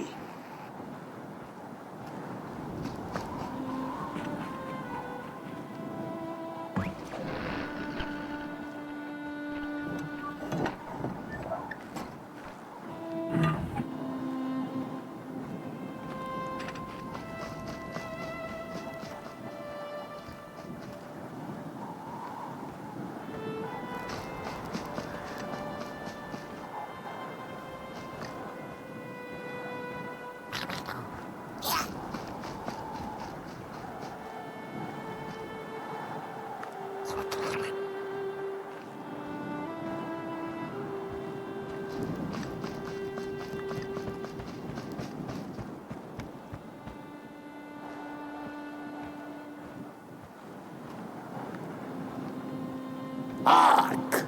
Not very far now. Not very far. The flame longs to be free. Caged, it cannot truly burn. How beautiful. How tantalizing. It is simply the way of fire. It is what it is. It is what it is. You must release it at the summit. The soothsayers have spoken.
When the nameless maker lost his creation to the dark, he went back to the great drawing board.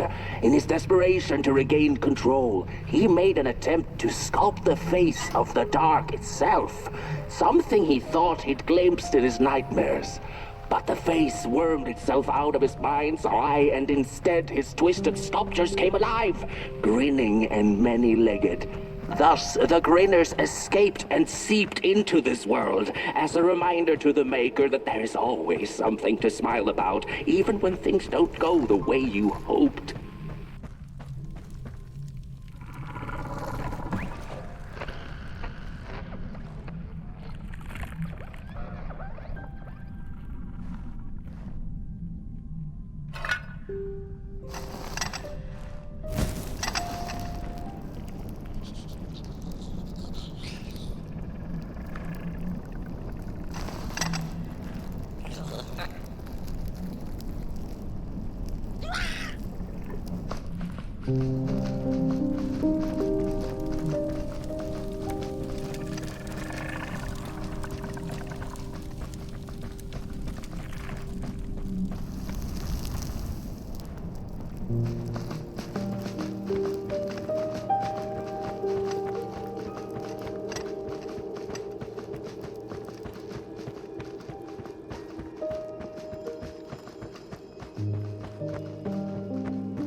Whoa there! You look like you're about to move a mountain. That's what I get for trying to get in the way of a flame and its destination. Let him walk his walk. Ain't nothing gonna stop him now, looks like. Fare thee well now, Burnt One. You're going to Moon Mountain, and that walk is for you alone. You have a tough decision ahead of you to make, just like the ones who came before. But they're all long gone. In the end, all there's left to follow is your own heart.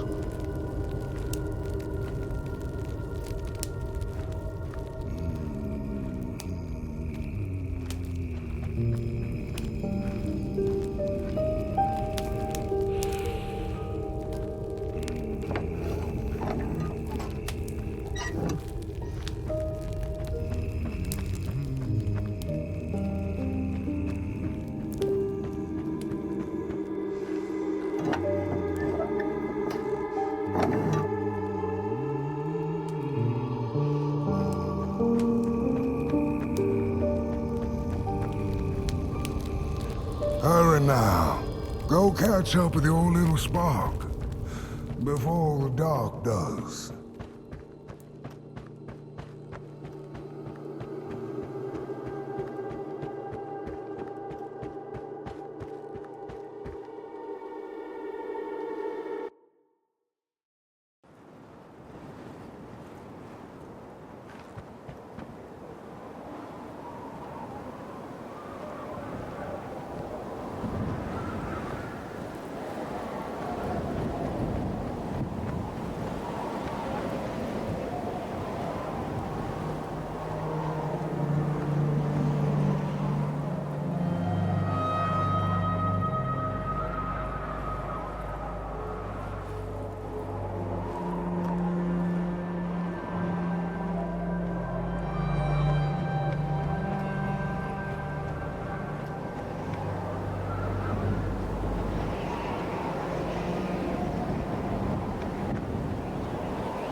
When I was a child, I exchanged letters with a monster in the woods. We were best pals, and we shared all our secrets with each other. One day, my sister told me that the monster wasn't real, that she'd written me all those letters to play a joke on me. But the joke's on her, because I knew the truth about the monster in the woods, and we exchange letters to this day. Oi, you the caretaker of this little fireball? What were you thinking, letting him run off? Don't you know how precious he is? Oh, yes, you are. A real sunbeam. Who took the sun away? We Merkles used to ask until it finally ceased to matter. Night skies like these, trouble seems so far away, doesn't it? I mean, isn't this just exactly my point? I used to be afraid of the dark. So much so that I became obsessed with these huge electric lamps left behind by the craftsmen of old. Couldn't pry myself away from them. I'd sleep outdoors and under their blinding radiance. One day, I woke up to the noise of quivering planks and nails. And would you believe it was my own house leaving me? It had gotten so restless it grew a pair of legs, took a name and went on a hike. Housey was its name, bless its soul. Houses have no imagination. But I bet it had a grander adventure than I could ever imagine.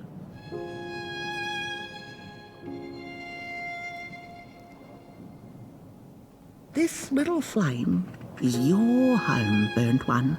Keep them nurtured and safe, and you'll always find yourself in the right place. Through the rain, in the dark, and over Moon Mountain.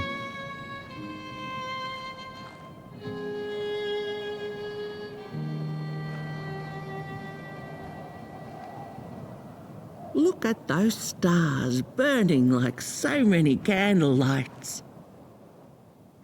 Isn't this enough? Light like yours is hard to come by these nights.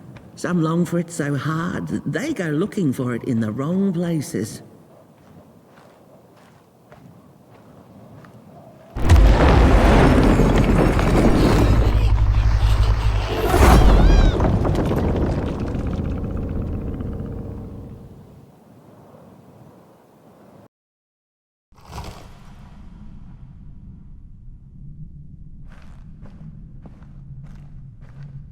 What is the dark? Is it ugly and cruel? Is it a place for monstrosities, for fools lost in the woods?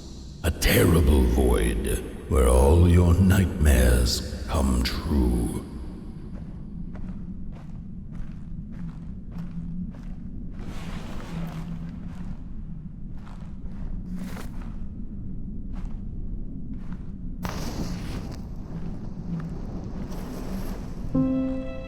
The dark could be a friend, perhaps a space where we might find each other, all of us equal under its cloak.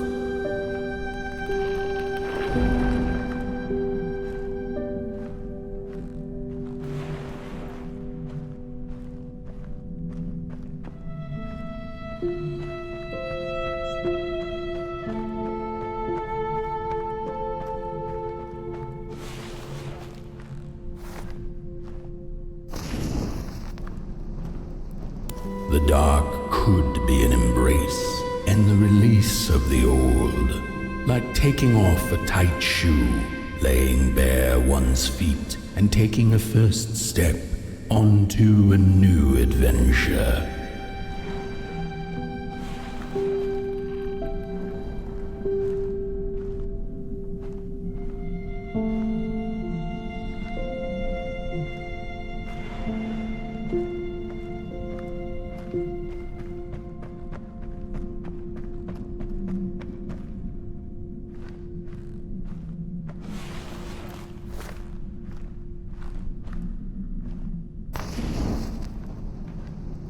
The dark could be a moment of clarity and calm, a break through icy clouds and the shameful stories we tell ourselves that fetter us to the clay and mud.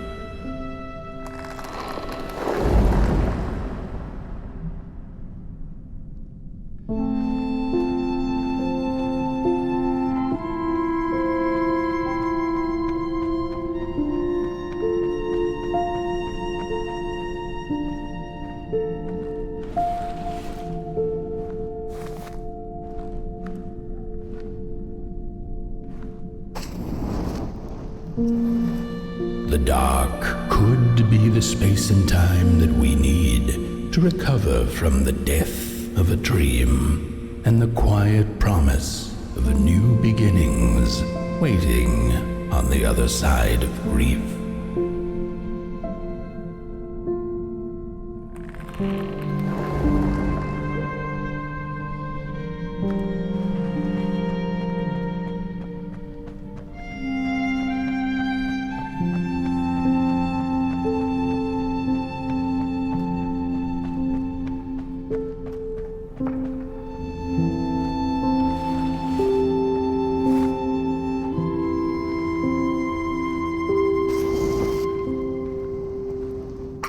In the end, the dark remains a mystery, its secrets locked away behind the stars. But one can rest assured that it is always there, watching, patiently waiting for us to enter it, with fire in our hearts and with eyes wide open.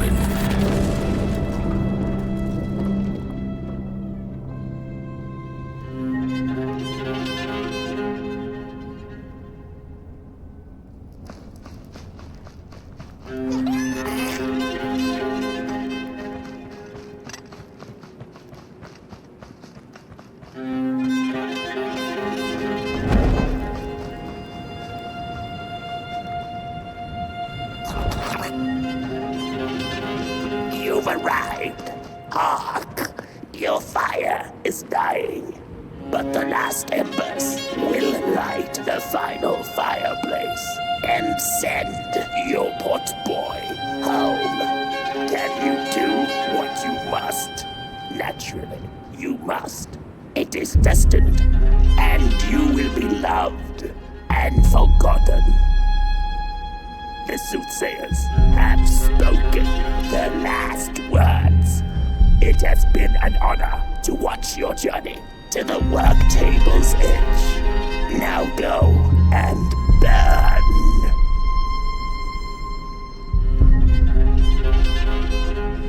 Burn.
first two-legged beings did prosper under the first sun.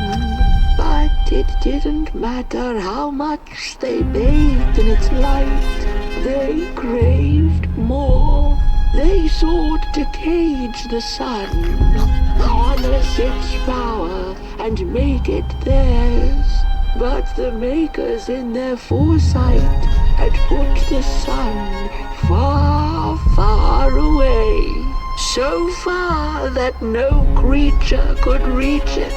That's why, in their desperation, the two-legged ones began to collect matches, lighting them like minuscule suns of their own. But they're our own.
It's just gone. I had this wretched gut feeling like something was up, like something was on the way, a danger I never could have guessed. I figured that's just how I always feel, and my worries seldom come true. And now here I am, and I have been for some time now, and it just won't come back. I'm thinking, while I had it, I didn't know what to do with it, how to care for it, enjoy it.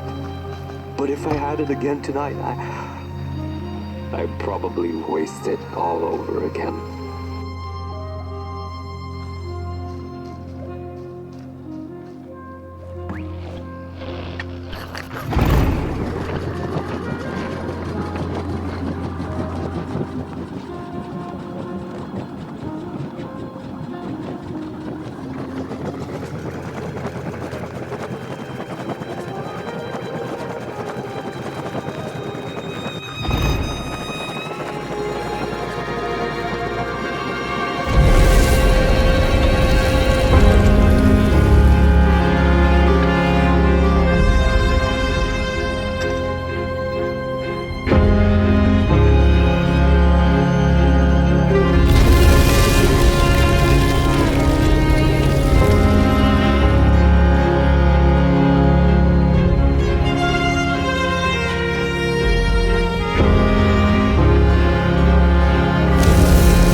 Once upon a time, some folk on the other side of this and that had the most strange and beautiful dream. I hope that tonight you caught a glimpse of it, and I wish you the levity and grace to smile in the darkest of times and on the way down your midnight walk.